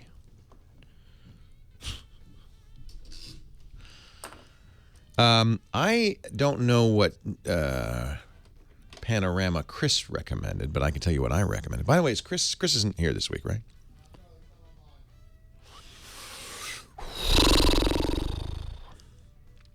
Now they got to do that test with tequila. No, I don't think Apple would sell OS 10 on subscription. Remember, Apple's not in the software business. They're in the software, hardware, tight coupling business. In fact, they might as well just give away OS 10. Did Dr. Dean Adele recommend that lime into coconut? Was that his standard? For sure, all the time. Yeah, just put the lime in the coconut. You're such a silly woman. And then he'd say, but don't call me in the morning. Just, you'll Well, be fine. I'm going to do it, Dean Adele. You ready? We have a doctor in the chat room, Dr. Mom. Right. And she sent me a study from neurology.org that says cognitive impairment is improved by a daily cup of cocoa. Significantly, noticeably, double-blind test, ladies and gentlemen. Oh, great. Yeah, over 30. Yeah, you know, because you worked for Dr. Dean for 11 years. You know what that means? That means good. And Double-blind. It's filled with antioxidants Or as well. something. I think Dr. Mom will back me up on that. Phenylamine and stuff like that. Mm-hmm. And apparently it helps with cognitive impairment. So I don't know if chocolate bars would work as well as cocoa. I don't know. They just did it with cocoa. How do you get in on a test like that?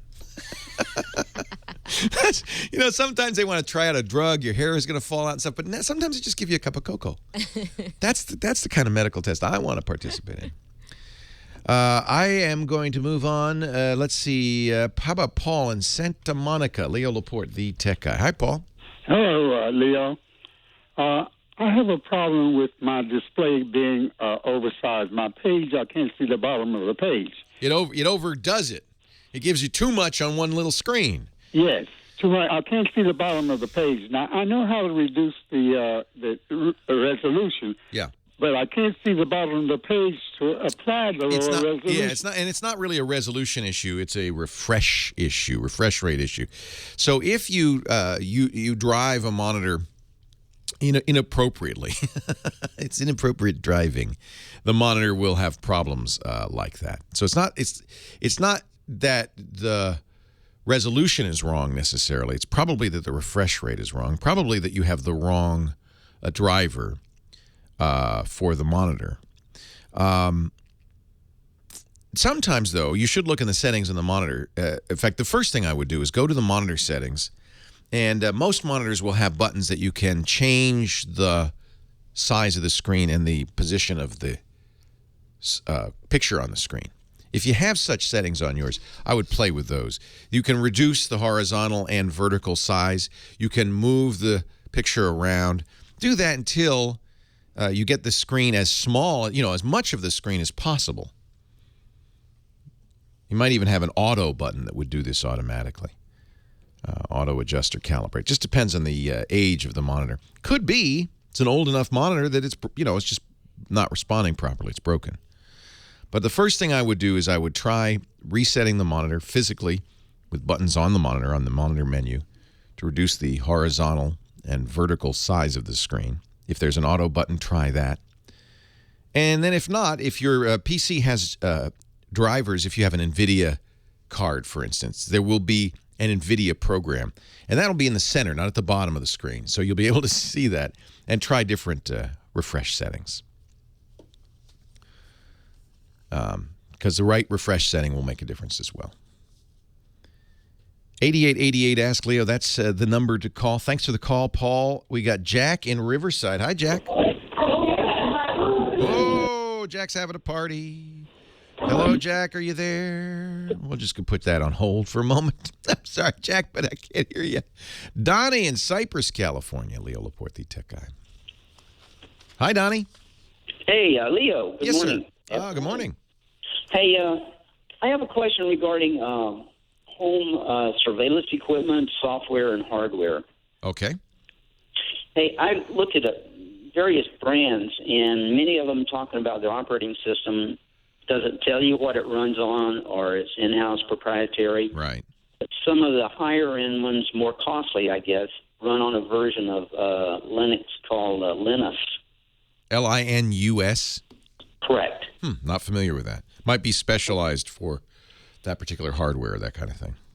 Okay, so I was relying on you to give me a... I've never, Linus is the name of the guy who created Linux. That's why it's called Linux. Yes. But I'm not familiar with a Linus distribution. In fact, I'm looking and I don't see a Linus distribution, so I'm wondering what that is. There is no Linus distribution to my knowledge. So now I'm puzzled. Generally speaking, this is self-enclosed hardware, right? It's yes. Yeah, it's like a DVR, but it's running its own operating system. You really shouldn't worry too much about what the operating system is, as long as it's reliable. If it is a Linux, it's going to be more reliable than it's, say, Windows. You don't have to search too far on the internet to find cases of blue screens of death on giant screens in Las Vegas or airport annunciators. You can always tell when somebody's running Windows. Typically, stuff that's got to run day in, day out reliably will be running on some form of Unix. There is no Linus, Linus, Linux to my knowledge. I've been looking. If you go to a site called distrowatch.com, you can see all the known Linux distributions. Linux is a free operating system, and there is nothing called Linus on DistroWatch, which to me tells me there isn't one, because they have thousands of distributions, but none of them named Linus. My suspicion is Linus Torvalds wouldn't take too kindly to anybody naming it Linus. That's his name. So I am not sure. Maybe Linos? Maybe they've made up their own name. So I can't tell you one way or the other what that is. It's not something I have ever heard of. Jonathan in Los Angeles, Leo Laporte, the tech guy. Hi, Jonathan. Oh, hey, Leo. Hey. Thanks for taking my call. My pleasure. Yeah, so I'm going to be an incoming student and going back to school. Good for you. That's great. Thanks. I have two younger brothers at home who need the computer that I was using, although I wasn't really using this one program that I'm going to be using now, which is called SolidWorks. Oh, yes, SolidWorks, yes. Yeah, a lot of people use SolidWorks. That's a great program. And I'm just wondering, I don't have too much money. I'm using loans and grants to go through school. Yes, it's also a very expensive program, yeah. Yeah.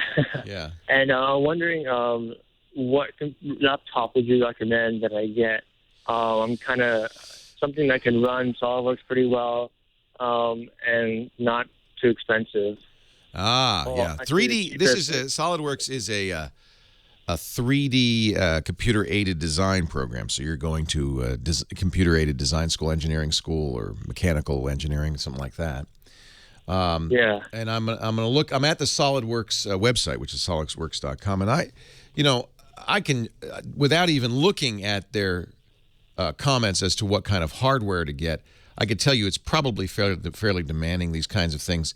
It may run fine on older or slower hardware, but if you want it to run faster and in real time, and you probably do because it makes it a lot easier to get your work done, then you're going to want to get a faster machine, probably something based on the Intel i7 processor.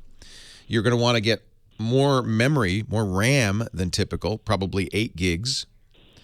Maybe even more than that, because what often happens with these designs as you build them, and if you get more complicated designs and they have lots of parts, is it takes up a lot of memory. So, okay. so more faster processor and more memory are your first two requirements.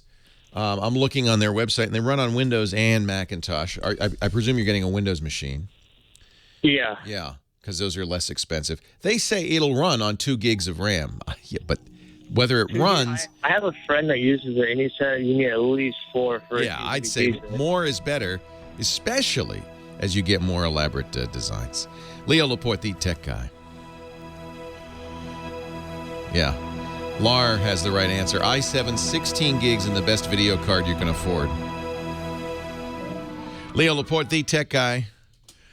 So the chat room has passed along a Wikipedia entry on Linos, Linos. Now, I thought he said it at US, but Linos is an embedded distribution of Linux. That means it's built into hardware. It's used by Aware Electronics and their A-Book products. Also used in Elon X1, so I don't know if that's what he's talking about.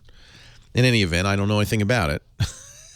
So, but in general, your TV set, many of your appliances, your Blu-ray, a lot of appliances run on Linux because it's a free operating system. It's very easily customizable. You have the open source software, so you can customize it, modify it to work with your hardware. So it's a very common choice. I know my Pioneer TV runs on Linux. Not at all unusual. And I think a good thing. It's funny because, Linux was invented by a graduate student, a Finnish graduate student, really nice guy. I've met him many times, Linus Torvalds, in 1991. He was taking a computer science course, and they were using a kind of a special-built teaching operating system called Minix, M-I-N-I-X. And he said it was terrible. He hated Minix. So he had a little extra time. Those Finnish winters are long. He sat down at his kitchen table. He wrote his own version of Minix.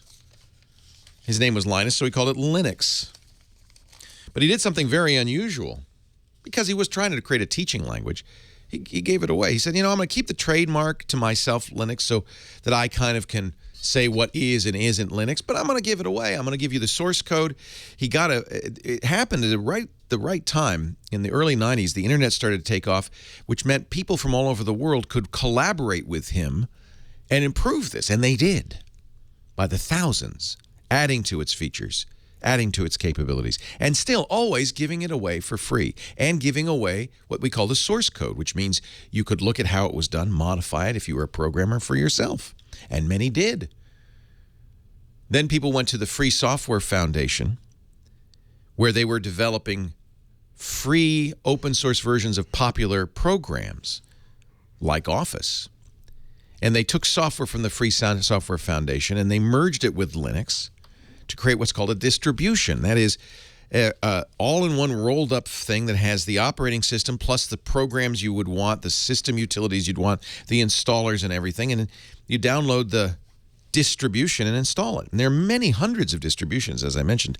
DistroWatch is a great place to go to find out about different distributions. LinOS is another distribution. Kind of sounds like a proprietary, that is, somebody owns it version of Linux. That's doable. You can do that.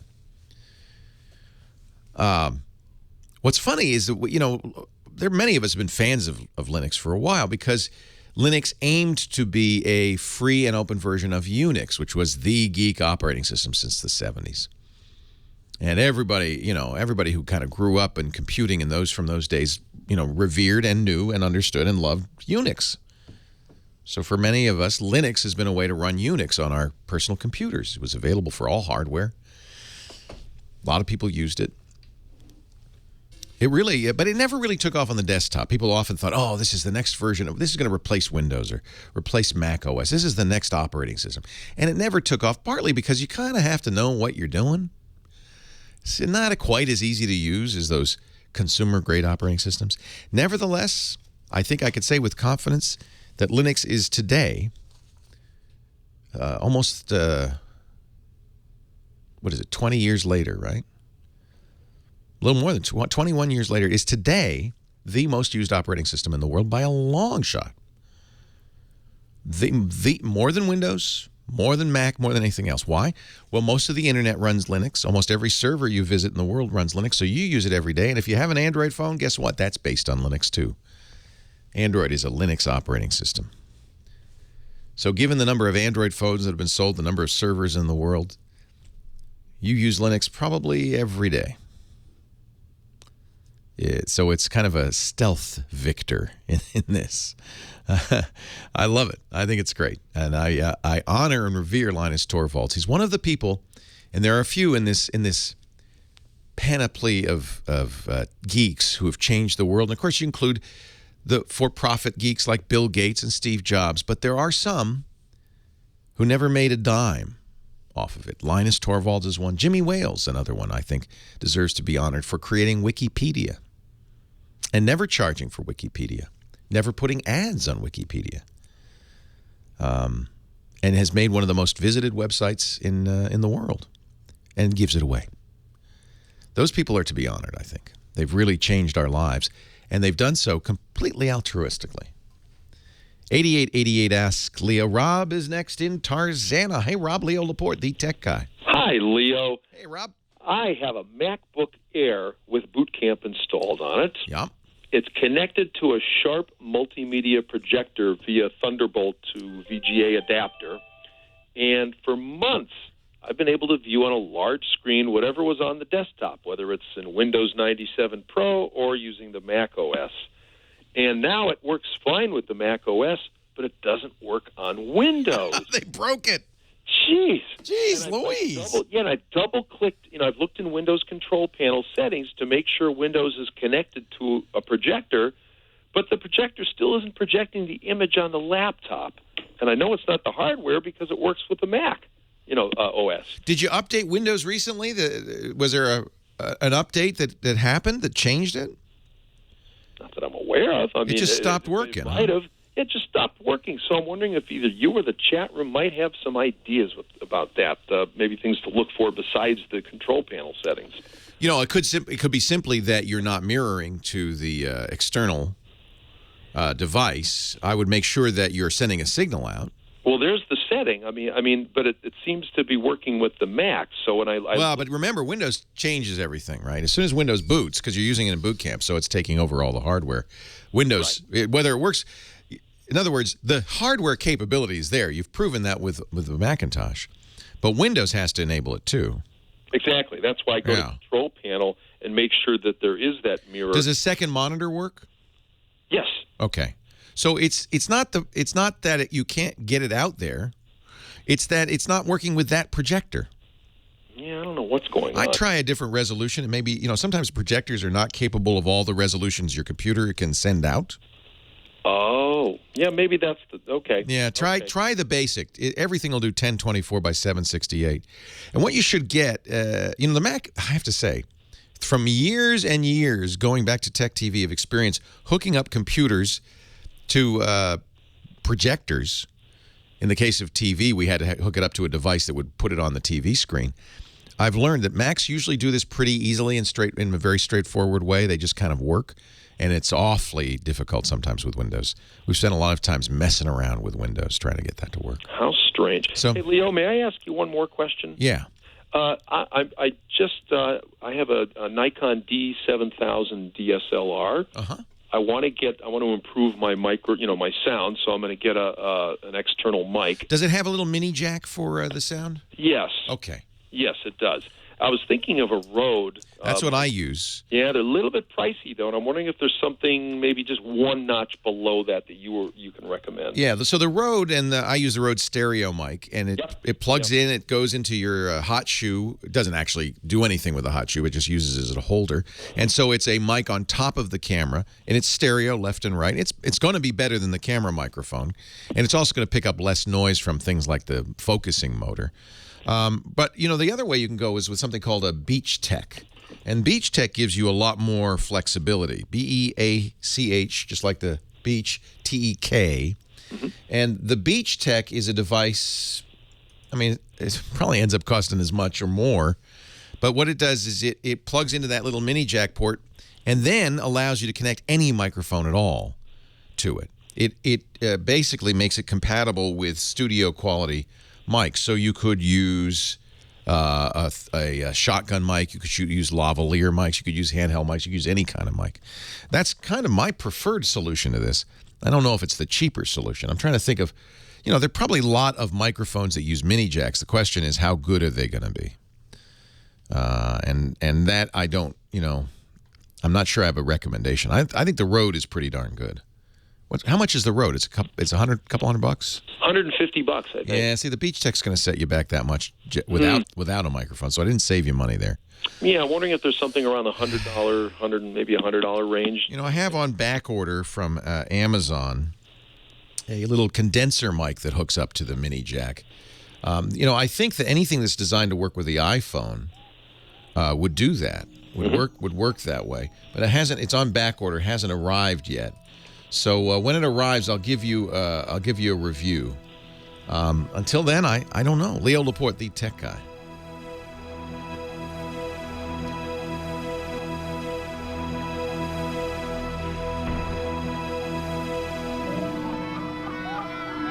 Trying to find the name of it.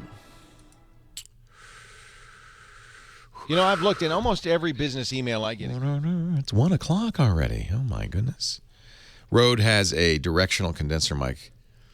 So that's the problem is that this stuff, $100 mic, Audio Technica, that's probably a good one. Who's on Twitter today? A vast panoply of people. Patrick Norton.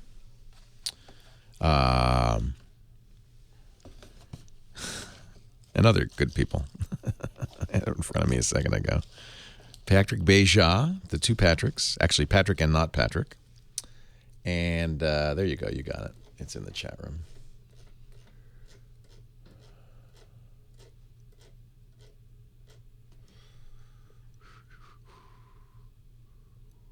Miriam Jouare. And Casey Newton, who's never been on before. No Dvorak today. Who's cranky? I'll just say hi to everybody that says hi to me. Hi, errors. Hi, X-Tomb. Or is that Christ Tomb? Shark Week. A little bit of both. Larmish. Michigan, I'm assuming that is. Beef. Hello. Josh 3580. Brian W. On the Hill. Tom Z. Flower. VQ. RTC. J. Oh, hi, huh? Geo Wall. Dr. Mom. I'll say hi to Dr. Mom first.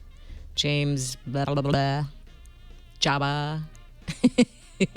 Now I'm the romper room school teacher. Becky, Rusty Bones. It's going by too quickly. I'm just driving our guests crazy. Debug one. Oh, I gotta answer a call. Did you see Colbert from Tuesday? Mm-mm. Oh, you gotta go back and watch it. Was there truthiness? Oh man, I I can't even begin to tell. She's talking you how about amazing it is. NSA or? No, it's time for Colbchella. So he tries to have the band with the hottest summer song. So I want to who watch he it. ends up with, yeah. Who? What's the hot summer song? I don't know. Last hot summer song I knew was LMFAO. Hot Time in the City. Hot Time in the City. Yeah, I remember that. Hot summer song. What is the hot summer? I'm not hip. I'm not with it. Well, we played it on this show when I first got here. Oh. Actually, Nathan, if you can hear us, how about some Blurred Minds? Oh, is it Daft Punk? Oh, Blurred Minds. I Well, love Blurred Minds. Which one is it going to be? I don't know. I can't tell Daft you. Punk, Blurred Minds. I Hard to love say. Blurred Minds. I can't stop listening to that. Blurred Lines, yeah. Minds. Why is Yeah, that? Blurred Minds would be better. Blurred Minds would be better, but Blurred Lines. It is an amazing song. It is. Which is, I think, a big deal coming from me. You know, like, I know, I 'cause like you're the replacements jaded. and stuff like that. Yeah. Yeah. But man, No, it's that really is it's an amazing pop It's an song. old-fashioned song. It's a It real is. good I like the old-fashioned song. little drum and the tick, tick, Mhm. tick, tick. How can you not? Did you see fall the in Jimmy love with Fallon that? version of it? Yes, So funny. It's so cute. Like, yeah, how can you not? I kind of fell in love with Robin Thicke watching that. Every once in a while, I see something, there's that charisma. And you go, that guy's got it. If I were a record company executive, I'd sign him.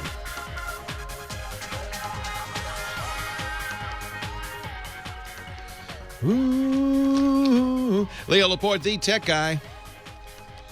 Talking high tech for the next hour. 8888 Ask Leo. That's the phone number if you have a question, a comment, a suggestion. Our chat room is fired up on all 8 cylinders. All you got to do is go to techguylabs.com. That's our website. Click the chat link. You can get in there and participate. 8888 Ask Leo. That's the phone number. And techguylabs.com is the website. We're going back to the phones we go. Let's say hello to Gil in Northfield, California. Hey, Gil. Hey, Leo. How you doing? I'm well. How are you, sir? I'm doing good. Hey, Leo, I got a question for you. I'm a graphic designer, and I'm wondering if there's such a thing as a laptop that has a Cintiq-capable monitor. Oh, wouldn't you love that, huh? I would love that. So let me explain what it is for people who don't know.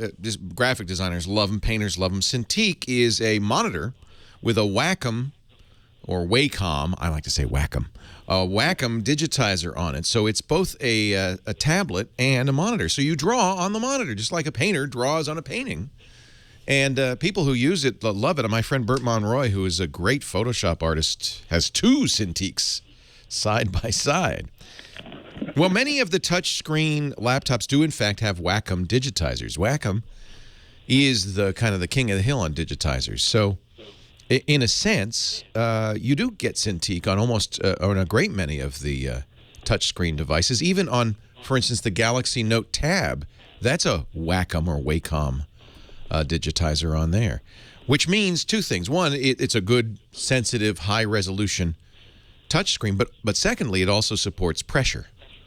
So when you're using a stylus, you can press harder and it will get a thicker line, and press lighter for a feathered line and so forth. So Galaxy Note, and I'm not sure, but I would guess, well, here we go. Phil has just put a link in the chat room. Well, I love this chat room. To tabletpcreview.com, and a list of laptops that have Wacom or Wacom. What do you say, Wacom or Wacom? Wacom. Yeah, that's why I say Wacom, because it's just funnier. Recent tablets that have Wacom digitizers. The HP TX 2510 US, he says, is pretty much perfect. But there are others. HP uses Wacom, Lenovo, Fujitsu, the Lenovo X series.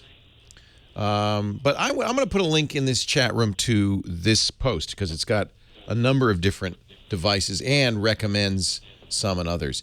What you're really looking for if you want a Cintiq capability is 256 levels of pressure. Right. And a high resolution so that, fine lines are fine. Okay, so all these things you're talking about, it already exists? Yes. Oh. Yeah, so Wacom has been licensing its digitizing technology or even making the screens for these companies for some time, like the Galaxy Note. Tab, the Galaxy Note tablet, not the phone. The Galaxy Note tablet has a Wacom digitizer on top of it.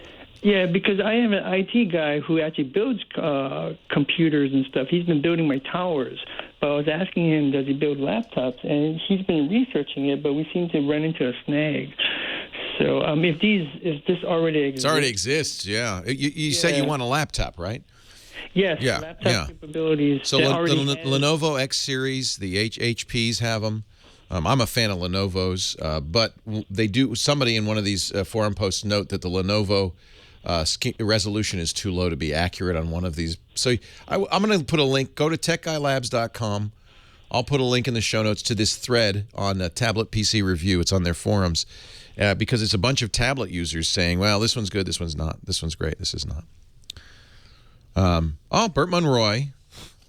My tablet guru and one of the greatest Photoshop artists ever, he says Wacom.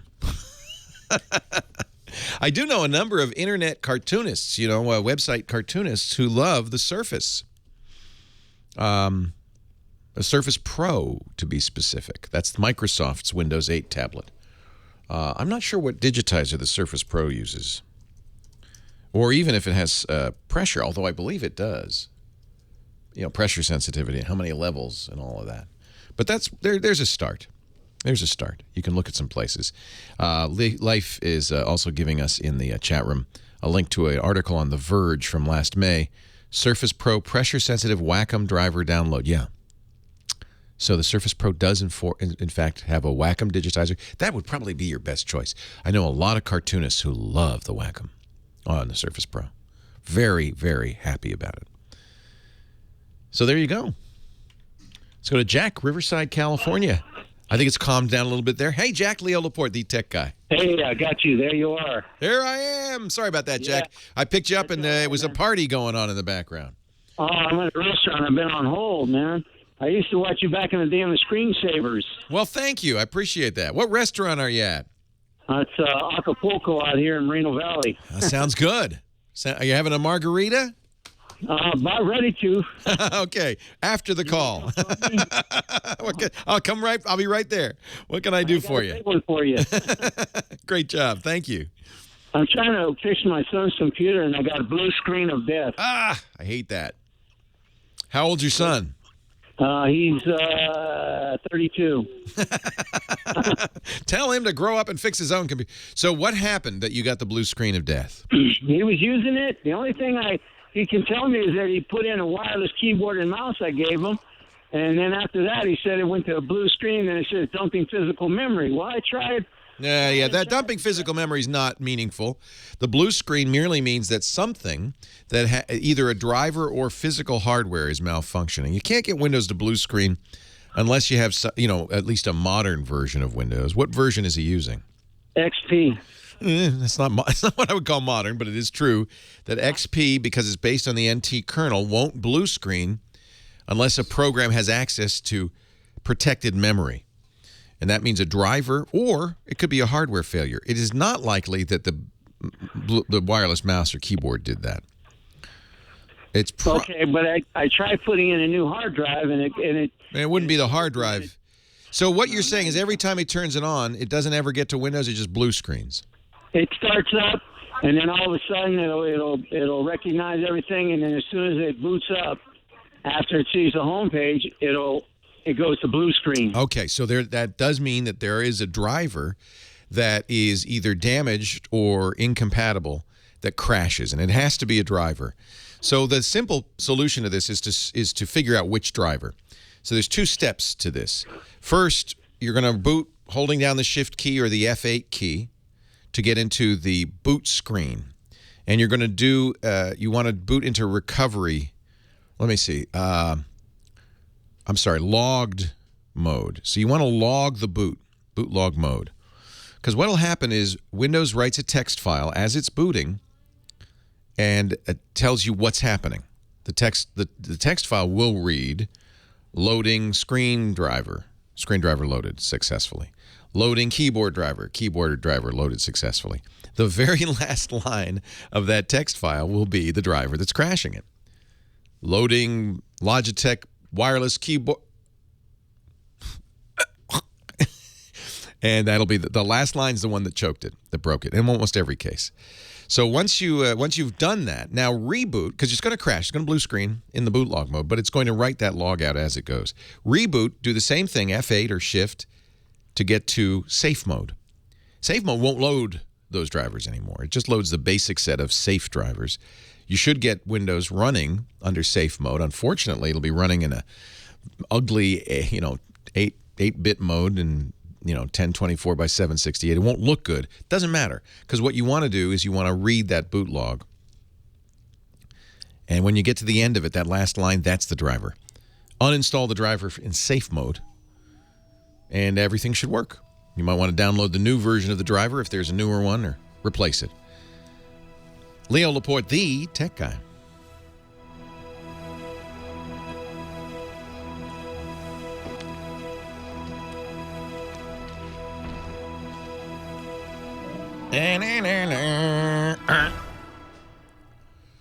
Ba-ba-ba-ba-da. Hey, let's face it, we're all trying to save money. You're a good girl.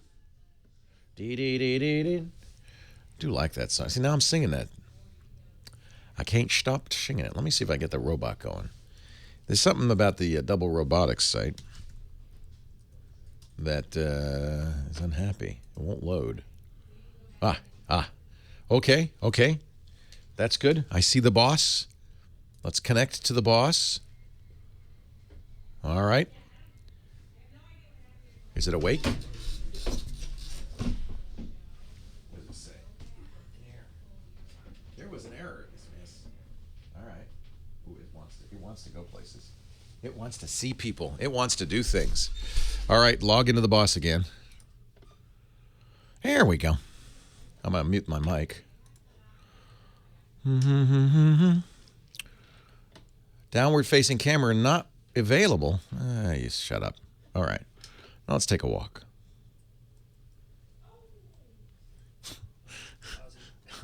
Ozzy, get out of the way.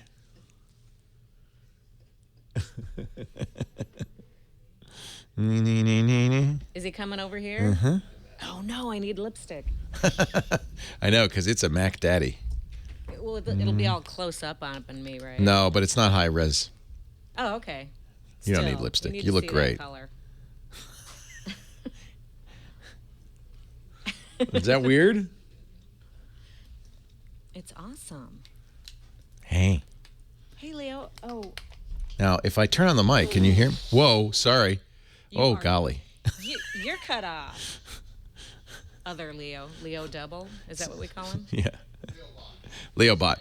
Right. Are Are you feeling better? You almost fell down there. Oh, yeah, I'm fine. Okay. Let me look at my You feet. Sure? If you want to, you can lean on. Oh, there's something wrong with my feet. I'm looking the wrong way. So that's what it's saying. It's. Oh, don't leave. See, people like Leo bot better than they like me. It's a little frustrating. Am I tangled? Poor Leo Laporte. You look great. Your shoes are awesome, and I got wheels. dang, you've lost weight. Yeah, I know. It's a good diet. Stick. Paleo. I only eat nuts and bolts. Yeah. The food of my people. Nuts and bolts. That's great. Yeah. We're taking a tour of the studio. Uh-oh. There we go. Oh, hey, Frederic. What does the dog think? How you doing? Frederic's there making. Huh? The dog doesn't know what to make of it. He's just whatever. Yeah. I'm going to the kitchen see if there's any food. I would think Ozzy might freak out a little bit. Hey, Leobot, I think there's some Smarties in there. Why don't you grab me one? Oh, okay. See, this is why I need hands. I know. He needs a little... To fend off walls, too. To catch yourself when you stumble. But yeah, to grab something. You know, you could be sitting watching TV and you send your bot self to the refrigerator for a drink. It needs one of those little grabber things. I think that's going to be the, first update or addition. We're in the kitchen now. Go get us some Jaeger. There's plenty of Jaeger. You've probably noticed the large bottles of Jaeger in the kitchen. My friend Kim last weekend noticed it right away. She said, like, are they big Jaeger drinkers, Twitch? She's like, I'm going to get along with these people. Leo Laporte, please hold. There's a story behind the Jaeger. Oh, I bet. There's always a story behind Jaeger. We got like 2-gallon bottles of Jaeger. There's often a baby behind Jaeger. I've hit something. Yeah, 9 months later. All right, here we go. You're finding a lot of people named Jaeger now. You are, actually. Right? Oh, I love this. Oh, here it is. Mm-hmm. Oh, man. I just want to... Good. This is It makes you want to jump in the pool and... This is our song. Because you're a good girl, and I keep blurring the lines.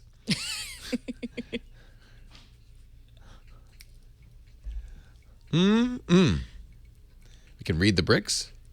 Hey, nice. Leo Laporte, the tech guy. Hi, Mario. How you doing? I'm just I'm wandering around with my virtual presence. I think this is pretty cool. I'm using my double robotics to explore the studio while I'm here trapped behind the desk. This is good. What do you think? It's great. Yeah, doublerobotics.com. You can sit and do the show, and your other ego can go explore the world. You know, I was for many years a virtual character on MSNBC's The Site, so this fits me perfectly. This is my personality right there. What was its name? Zev? Dev Null. Dev Null. Although it's funny you should call it. Like. He kind of sounded like this. He was annoying, just like my robot. Hey, how you doing? What's happening? I thought I heard a similarity. There's Jeff and John. Wow, this is kind of fun. This is kind of. You know what it feels like? It feels like you're a Mars rover, exploring a lunar or Martian landscape. You know, remotely.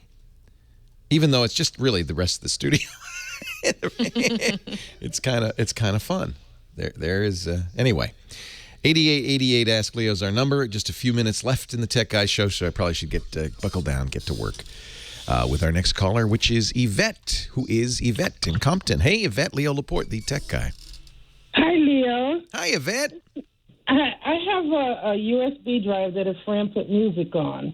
Okay. And I want to know, is there a way for me to listen to it in my car? Is there a device for me to get? I went on the USB Brando line site you sent us to, but I don't know what I'm looking for. Well, you have a USB key, but that's just the data on that key. You need still something that will play it.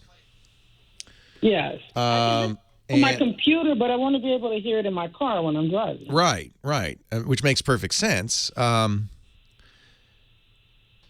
Your car some cars can play it. For instance, I have a USB port in my car, in my Mustang, and if I put a USB key with MP3s on there, I'd be able to play them. Yeah, I don't have a port. But you don't have a port. So you need either, you could add a head end, which is, an aftermarket third-party car stereo that would have that. You need something to play it. You need a computer, basically, because the USB key just has the data. It doesn't have any way of playing it. So, so you need a computer of some kind. Let me think what the easiest way to do this would be. A new head unit would work. Is there? The chat room might be able to think of something. Is there anything I could get on the USB Brando site? Probably not. What you'd need is something that you could plug the USB key into that would have an FM transmitter. Because I presume you have an FM radio in your car. Yes. All right. So you need an MP3 player with a USB slot and an FM transmitter in it. I'm just looking on the website, on the web rather, and I see some devices. Let's see, Soundify, aux MP3 player, FM transmitter for here we go. So this is essentially. I haven't bought this. I don't know if it's good or not. It's $45. But what it is an MP3 player you can stick a USB drive into. So that's where the music will come from. And then it has an FM transmitter in it, a tiny little FM transmitter that would transmit to your radio. Mm-hmm. And you could play it back. Okay, and where do I get that? Well, it's called Soundfly. I'm sorry, I said that wrong. It looked like Soundify. Soundfly. And Amazon sells it for $45. It's made by a company called Sateki that I know. They make some really good stuff. I have a Sateki lamp that is a LED lamp with a USB port. So I trust the company. I haven't tried this particular product. So Sateci, Sateci is the company that makes it. Soundfly is the brand. The Soundfly aux MP3 player car FM transmitter for SD card USB stick MP3 players with remote control. I think this, I have to look at this, but it looks like, it's got a USB port. Looks like you could plug in it lets you listen to MP3 sound files stored on portable memory devices like USB, flash memory, and SD card through your radio speakers. So I think that's the solution. Okay, thank you, Leo. You're welcome. Thanks for the call. It's I should order one of these and try it out. It's a clever idea. Let's see. Here we go to Jerry in Gardena, California. Hi, Jerry. Leo Laporte. Hi, Leo. How are you? I'm well. How are you?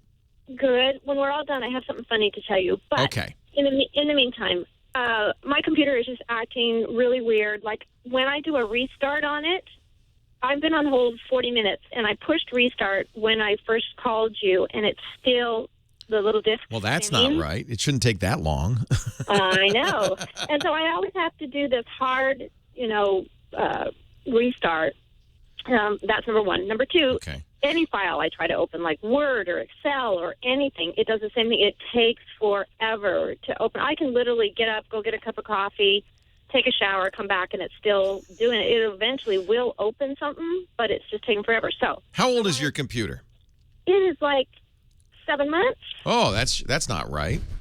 Right. Shouldn't. So I want to do a reset, I think, and I do have carbonite. And so my question is, if I do a reset, I don't have to back everything up, right? Because it's already Right. backed up. Right. Well, your data is, your operating system and your applications are not. So that is probably the right thing to do. When something gets that slow, when a computer gets that slow, it's probable, the most likely cause, I can't guarantee you this is the cause because I'm not looking at it, but the most common cause for this is a hard drive that's hard to read. And what happens is the computer is trying hard. And sometimes it will eventually read it, and then it goes to the next sector, and then it eventually reads it. And it could take forever, but eventually it reads it, and the program works. There are other things that could cause it, but almost certainly if you reinstall Windows, format the drive, erase it, reinstall Windows, then log into your Carbonite account and restore your files, it will fix everything. Okay. I can't promise, but now there may be some things to try first of all. Because it's new, you probably have Windows 8 on it? Windows 7. You would know if it was Windows 8. So it's Windows 7. So you could do you have your Windows disk? Oh, gosh, somewhere. Yeah, see if you can find it. You're going to need it. Because what you could do is run the Windows disk as if you're going to install Windows. But before it installs Windows, it'll say, hey, wait a minute, you have a copy of Windows. Would you like me to repair this? Press R. You could try that too. I think that's not going to fix it. Because I think it's what's most likely and what is very common is that the hard drive's gotten a little flaky and that files are slow to be read. They are, in many cases, being read. That's why it's working. It's just working very, very, very, very slowly. Right. So replacing it. Now, you said you had something funny, but we've got to take a break, so don't go anywhere. Okay. And right after the break. Leo Laporte, the tech guy. Reinstalling Windows is not going to do it. Probably. Depends what's wrong, right?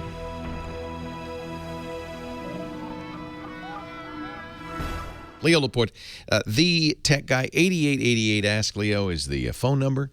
Our next call is on the line. Oh, wait a minute. Before we go, Jerry wanted to tell me something funny. Now the pressure's on, Jerry. Yeah, now it's not going to be funny. No, you never say it's funny. One more thing I wanted to say, she says. One more thing I wanted to say. Okay, so I have 6 kids, and I'm just kind of... Wait a minute. How many kids? 6 from 40 to 15. Holy cow! I'd be in tears. I wouldn't be laughing. That's funny. But anyway, I've done a couple of things that are impressive in my life, and I've won some pretty big awards, and I kind of think I'm kind of smart. Mother of the Year, obviously. But you never kind of rate with your kids, right? Right. They always think you're just Tell me about it. Absolutely. really old-fashioned and stupid and whatever. Yep. Anyway, I have 2 kids in college. One of them was home for the summer, and we were going to lunch, and I popped over to grab him, and he jumps in the car, and I had you on the radio. And we're on our way to lunch, and we go to get out at the restaurant, and he goes, "Who is that, Mom?" And I told him, "That's Leo Laporte. Do you know him?" And my son is getting an MIS degree and a business degree. Awesome. And he was so impressed with you. He's like, "Oh, what radio station is this? I'm going to have to listen to this guy." And I'm like, "Oh, wow. I finally have some credibility." Jerry, thank you. You can say from now on, Jerry, you can say, "Oh, that's my close personal friend, Leo Laporte." Yes, we talk all the time. We talk all the time. We were just talking the other day. Tell him that. That's neat. So 6 kids. I just How many in wanted to- college? 2 in college?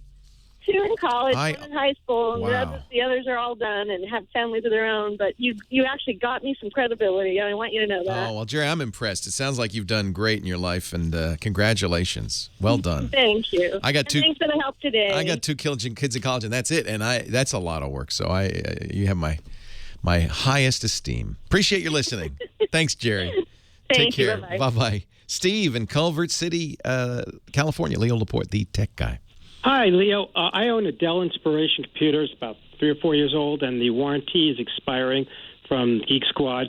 And I want to know, do you recommend I buy the 2-year warranty from the Geek Squad? Are there any aftermarket other aftermarket warranties that you would recommend over that. How much does a Geek Squad want for the warranty? They want if you drop it and hit it with a fire hose, it's $300 a year, and if it just breaks normally on its own volition, it's $158 for 1 year and $286 for 2 years. Okay. And the Inspiron's how many years old?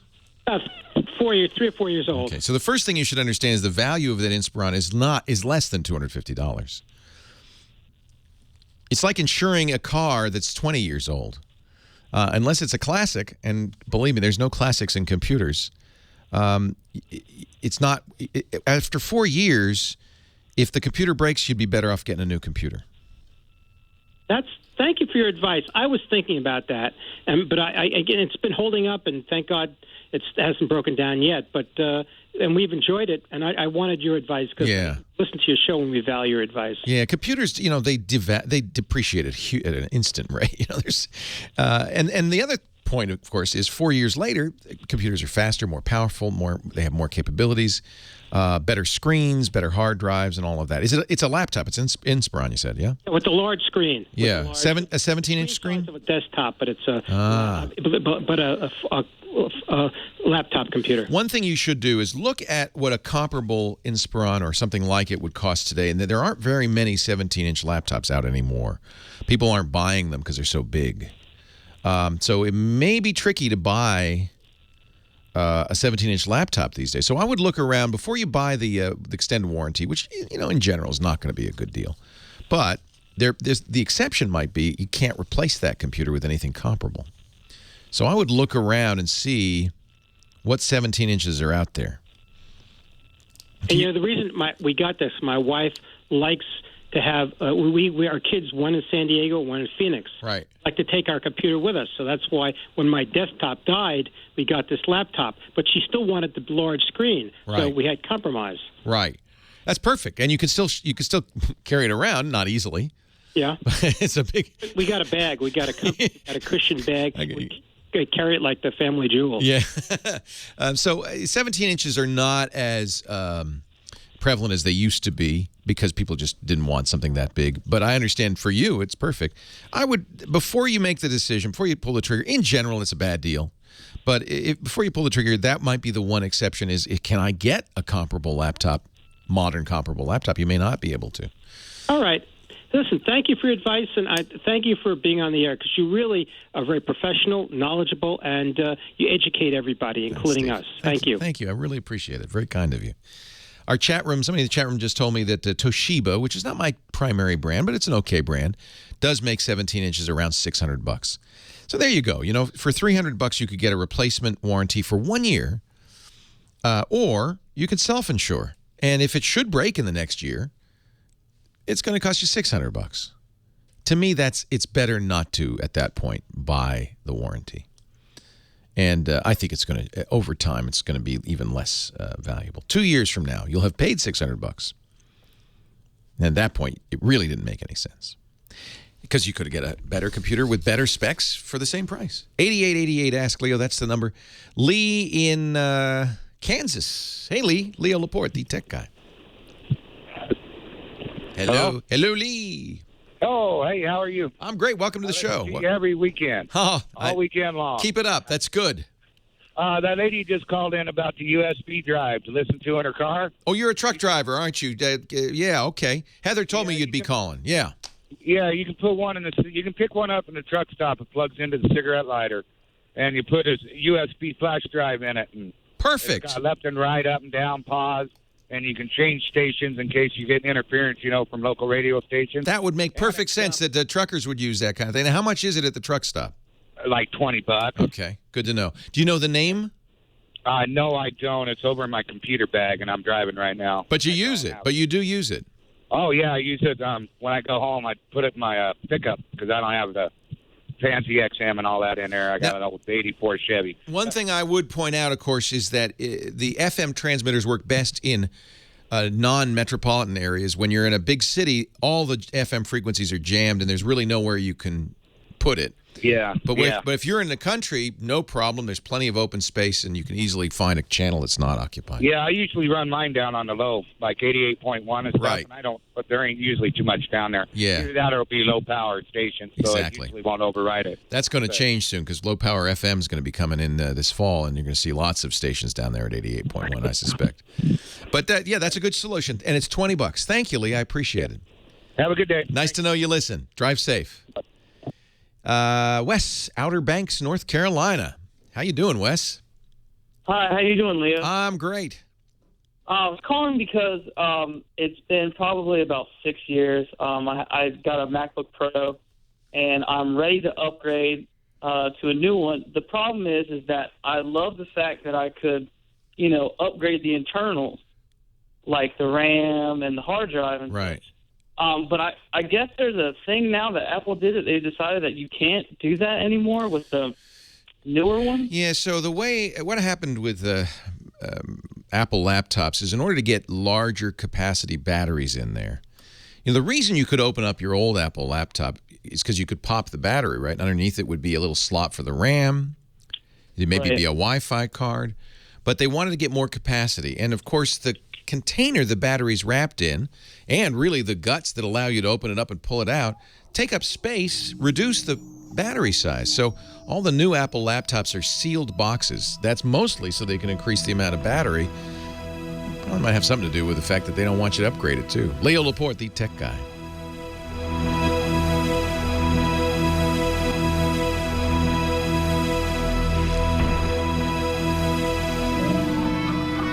Yeah, Steve didn't really want you going in there.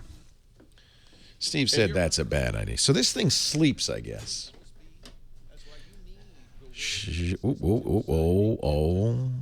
Oh, it's going up. Oh.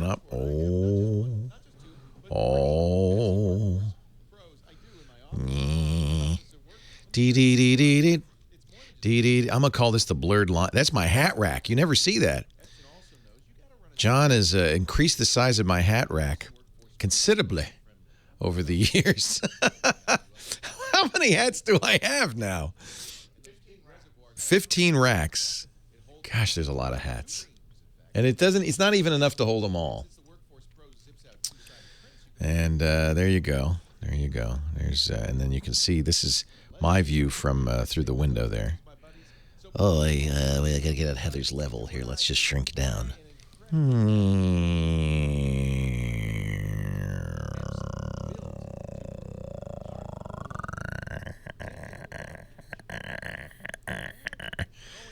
It's pretty cool, huh? You could go to school with this, right?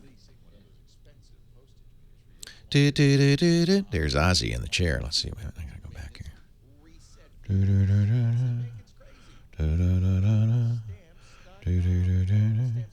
I'm getting good at driving this thing. Oh, you can't see him. He's right below there. How can I see him? Oh, there he is. See, when I go forward, it tilts forward a little bit.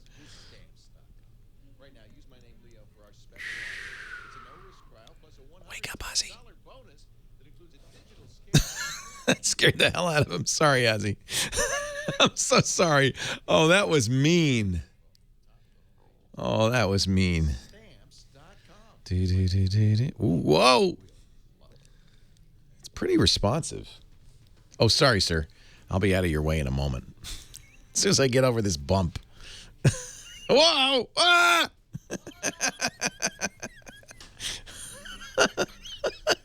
He kind of bumbles around.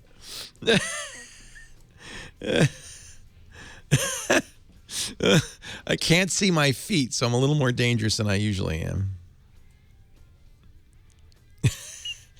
For some reason, when I look at my feet, I see behind me. There's something wrong with the mirror. But now I can look backwards and forwards. Oh, I put it in upside down. Would you flip it around for me? Could you just flip it around? Take care. So now we're going to be able to see my feet. Stay still. That's my foot. That's my foot. But now this is upside down. What happened? Wow, that's weird. My left foot. It's weird. It didn't rotate. It needs to rotate. Are you sure, John? No, hold on. Stop. Stop moving. It's the rotation lock. Go ahead. No, the rotation lock's on. You need No, it's not. Are you making it do wheelies? Is that what I'm hearing? See? There. You can't go anywhere. Whoa. It's not rotating. Whoa. It's the switch. It's done by the switch. It's not the switch. But I mean, the rotation lock is on switch. It's not the rotate. Now it's Question on. or comment for Leo? Now it's not. Look. now Well, it's on. I think you put it in upside down. No, never mind. The camera needs to go here, right? Yeah, no, you're right. Camera That's was right. here. Wait a minute, let me look at it. Yeah, that's right. Or a small robot. Leo Laporte, the tech guy, 88 Ask Leo, last segment of the Tech Guy program. Let's continue on to Greg in Springfield. Hey, Greg, Leo Laporte, the tech guy. Hey, Greg. Hey, Leo, how are you? I'm great. Sorry to keep you on hold so long. That's all right. Hey, I bought a used smartphone off Craigslist. It was a Galaxy S2. Okay. And the phone worked great for a month. I was needing a new phone, wanted something a little nicer. Yeah. And then come to find out, one of the previous owners of that smartphone reported the phone lost. Oh. So T-Mobile blacklisted my IMEI. Yeah. Number. So now the phone is basically like a small tablet. You know? So this is the problem with buying on Craigslist. You bought it from somebody who had either stolen it or found it. Since the owner blacklisted it, and T-Mobile's blacklisted it now, your only recourse, and it is a recourse at this point, would be to unlock the phone. Does it have the T-Mobile carrier logo on the phone somewhere? Yes. Yeah, so it's a T-Mobile locked phone. So we've talked about this a lot, locking versus unlocking. When you buy a phone subsidized from a carrier, they lock it to themselves. They say you can only use this with T-Mobile. Now, once T-Mobile has blocked the IMEI number, you can't use it with T-Mobile. So your other alternative to use this phone is to unlock it and put an AT&T SIM in it. And then you can use it. Is there any way to hide the IME number so that T-Mobile doesn't see it? So it'll still run? Somehow modify. You know, you can with a MAC address, but I don't think you can do it with a smartphone, unless I'm wrong. I think that you're out of luck on that. You'd have to use it with another carrier. I think, the other alternative is to bring it to T-Mobile and say this was a stolen goods. Now, there's a lot of other possibilities. It doesn't have to be stolen. For instance, the owner could have reported it stolen, got the insurance money, and bought a new phone, and then sold it on Craigslist. So I'm not assuming that it's a stolen phone, but probably the ethical thing to do would be to bring it to T-Mobile and say, you see what happened here? I'd like to give this back to you, but I want a Galaxy S2. And guess what? T-Mobile makes most of the money off the monthly data plan. They'll probably give you a new Galaxy S2. That's about it. Yeah, I took it in there. They wouldn't do anything to help me. They wouldn't do anything at all. They didn't even take the phone. No, they said that I might be able to trade it in, and they once they ran the IME and they said it was blacklisted and blocked, they wouldn't take it on trade-in. And maybe not even trade it in. Just say, hey, I want to return it. They wouldn't even take it. Well, I guess there you go. I don't have a receipt or anything. I bought it from Craigslist. Yeah, I understand. So basically, I think you're out of luck. And this is the risk, unfortunately, of buying on Craigslist. I don't generally recommend that. If next one, you want to buy a used phone, and completely a reasonable thing to do, buy it from a reliable source.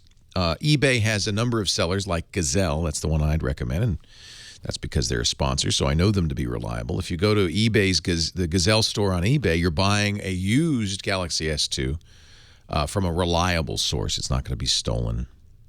It's not going to be, blocked. It's going to work. So that's probably the best thing to do. I think essentially you were taken advantage of on Craigslist. Not the first time that's happened. Happens a lot. unfortunately. It can happen with, I mean, not just, that's not a knock on Craigslist. It can happen anywhere. Classified ads are anywhere where you buy something from somebody you don't know. What I would do, though, and I might go to T-Mobile and say, can you give me I would like, just don't bring up this IMEI thing. Just put this S2 aside. And go to T-Mobile and say, can you give me a free Galaxy S2 or 3? They might even give you a free Galaxy S3 just to sign up. 8888 Ask Leo. I'm sorry you got robbed. I am. But you did. That's basically what happened. Hi, Davey. Leo Laporte, the tech guy. Hello? Hello. What can I do for you today? Hey, I was somebody was messing with my computer here, and all of a sudden the screen went blank for just a split second, and all of a sudden I got this message on the screen, and it's taking up the whole screen. I can't make it smaller or minimize it. I can't exit out, and it's a message from Mandian USA Security, Cybersecurity. Yeah. And it says, attention, your computer has been blocked up for safety reasons. Okay. And it says if I give them $300, yeah, they'll on. That's a virus. It's a lie. It's what we call ransomware. Often it says this is the FBI. Okay. In fact, it does say down there. Yeah, FBI. Yeah. Department of Defense. There's a guy who this happened to. I guess he wasn't too bright. Who actually went to the FBI and said, I'm sorry, it says I have child porn on my computer. And they confiscated his computer, found child porn, and arrested him. Oh, my God. But it's not the FBI. They just This is a virus. It's ransomware. And now it may simply be, now you've turned off the computer, turned it back on again, right? I did that. And then, when it's an XP computer, so when it's coming on, I keep hitting F8. And that didn't to give it a save, run it safe, and reboot it. And I did this. No, yeah, they're pretty much these bad guys know what they're doing. First of all, it's a virus. Okay. Now I tried to put in my Norton antivirus disk in there, and it starts loading, but then it comes back and says I can't. It's not proceeding anymore. No, they stop it. Damage your computer. Yeah, they stop it. And one of the ways they do this is by attaching to critical system files. So all the Norton could do is quarantine or remove those files, but guess what? Your computer will stop booting. So this is one of the reasons it's difficult. It's very difficult to fix malware infections once they happen. Well, short of maybe reloading the original disk that I got it with, which is the restore disk. Well, do you have another computer? I don't. Yeah, because there is an article from a couple of weeks ago on bleepingcomputer.com on how to remove this. The problem is, and you could go through this step by step and do it. Maybe get your friend to download the information. The problem with this, do it on your laptop then. I do have a smartphone. Yeah, a smartphone will do it. Bleepingcomputer.com. And you can see, as soon as I went there, I got the alert. Which says Mandiant USA Cybersecurity, FBI Department of Defense, U.S. Cybercrime Center. We know for a fact that the FBI doesn't, in fact, ask for $300 payment from some money pack coupon that you buy at 7-Eleven. I don't think they operate that way. So but it's $300 with the dollar sign after the value. Which to me tells me it's foreign. Yeah, exactly. This is bogus. So the truth is, you can try to remove it, but your best bet would be to reinstall Windows because you don't know what else is on there. Right. Sometimes they put something on that is obvious and something that's not obvious, hoping that you'll remove the obvious and leave the unobvious. Now, here a couple of years ago, I had the same problem, but it wasn't this right here today. It was some kind of a bug that got in the computer. I'm out of time, so I can't talk anymore, but do reinstall Windows. I think things will be all right. Leo Laporte, the Tech Guy. Have a great Geek Week. Well, that's it for the Tech Guy Show for today. I'm Leo Laporte. Thank you so much for joining us. Don't forget, the Tech Guy is just the tip of the iceberg. We do nearly 30 shows now on the Twit Netcast Network, and you'll find them all at twit.tv. We talk about Windows on Windows Weekly, Macintosh on MacBreak Weekly, iPad on iPad Today. You get your daily dose of tech news from Tech News Today, and our weekly roundtable show, This Week in Tech. It's all at twit.tv. And I'll be back next time with another great Tech Guy podcast. Thanks for joining me. See you next time.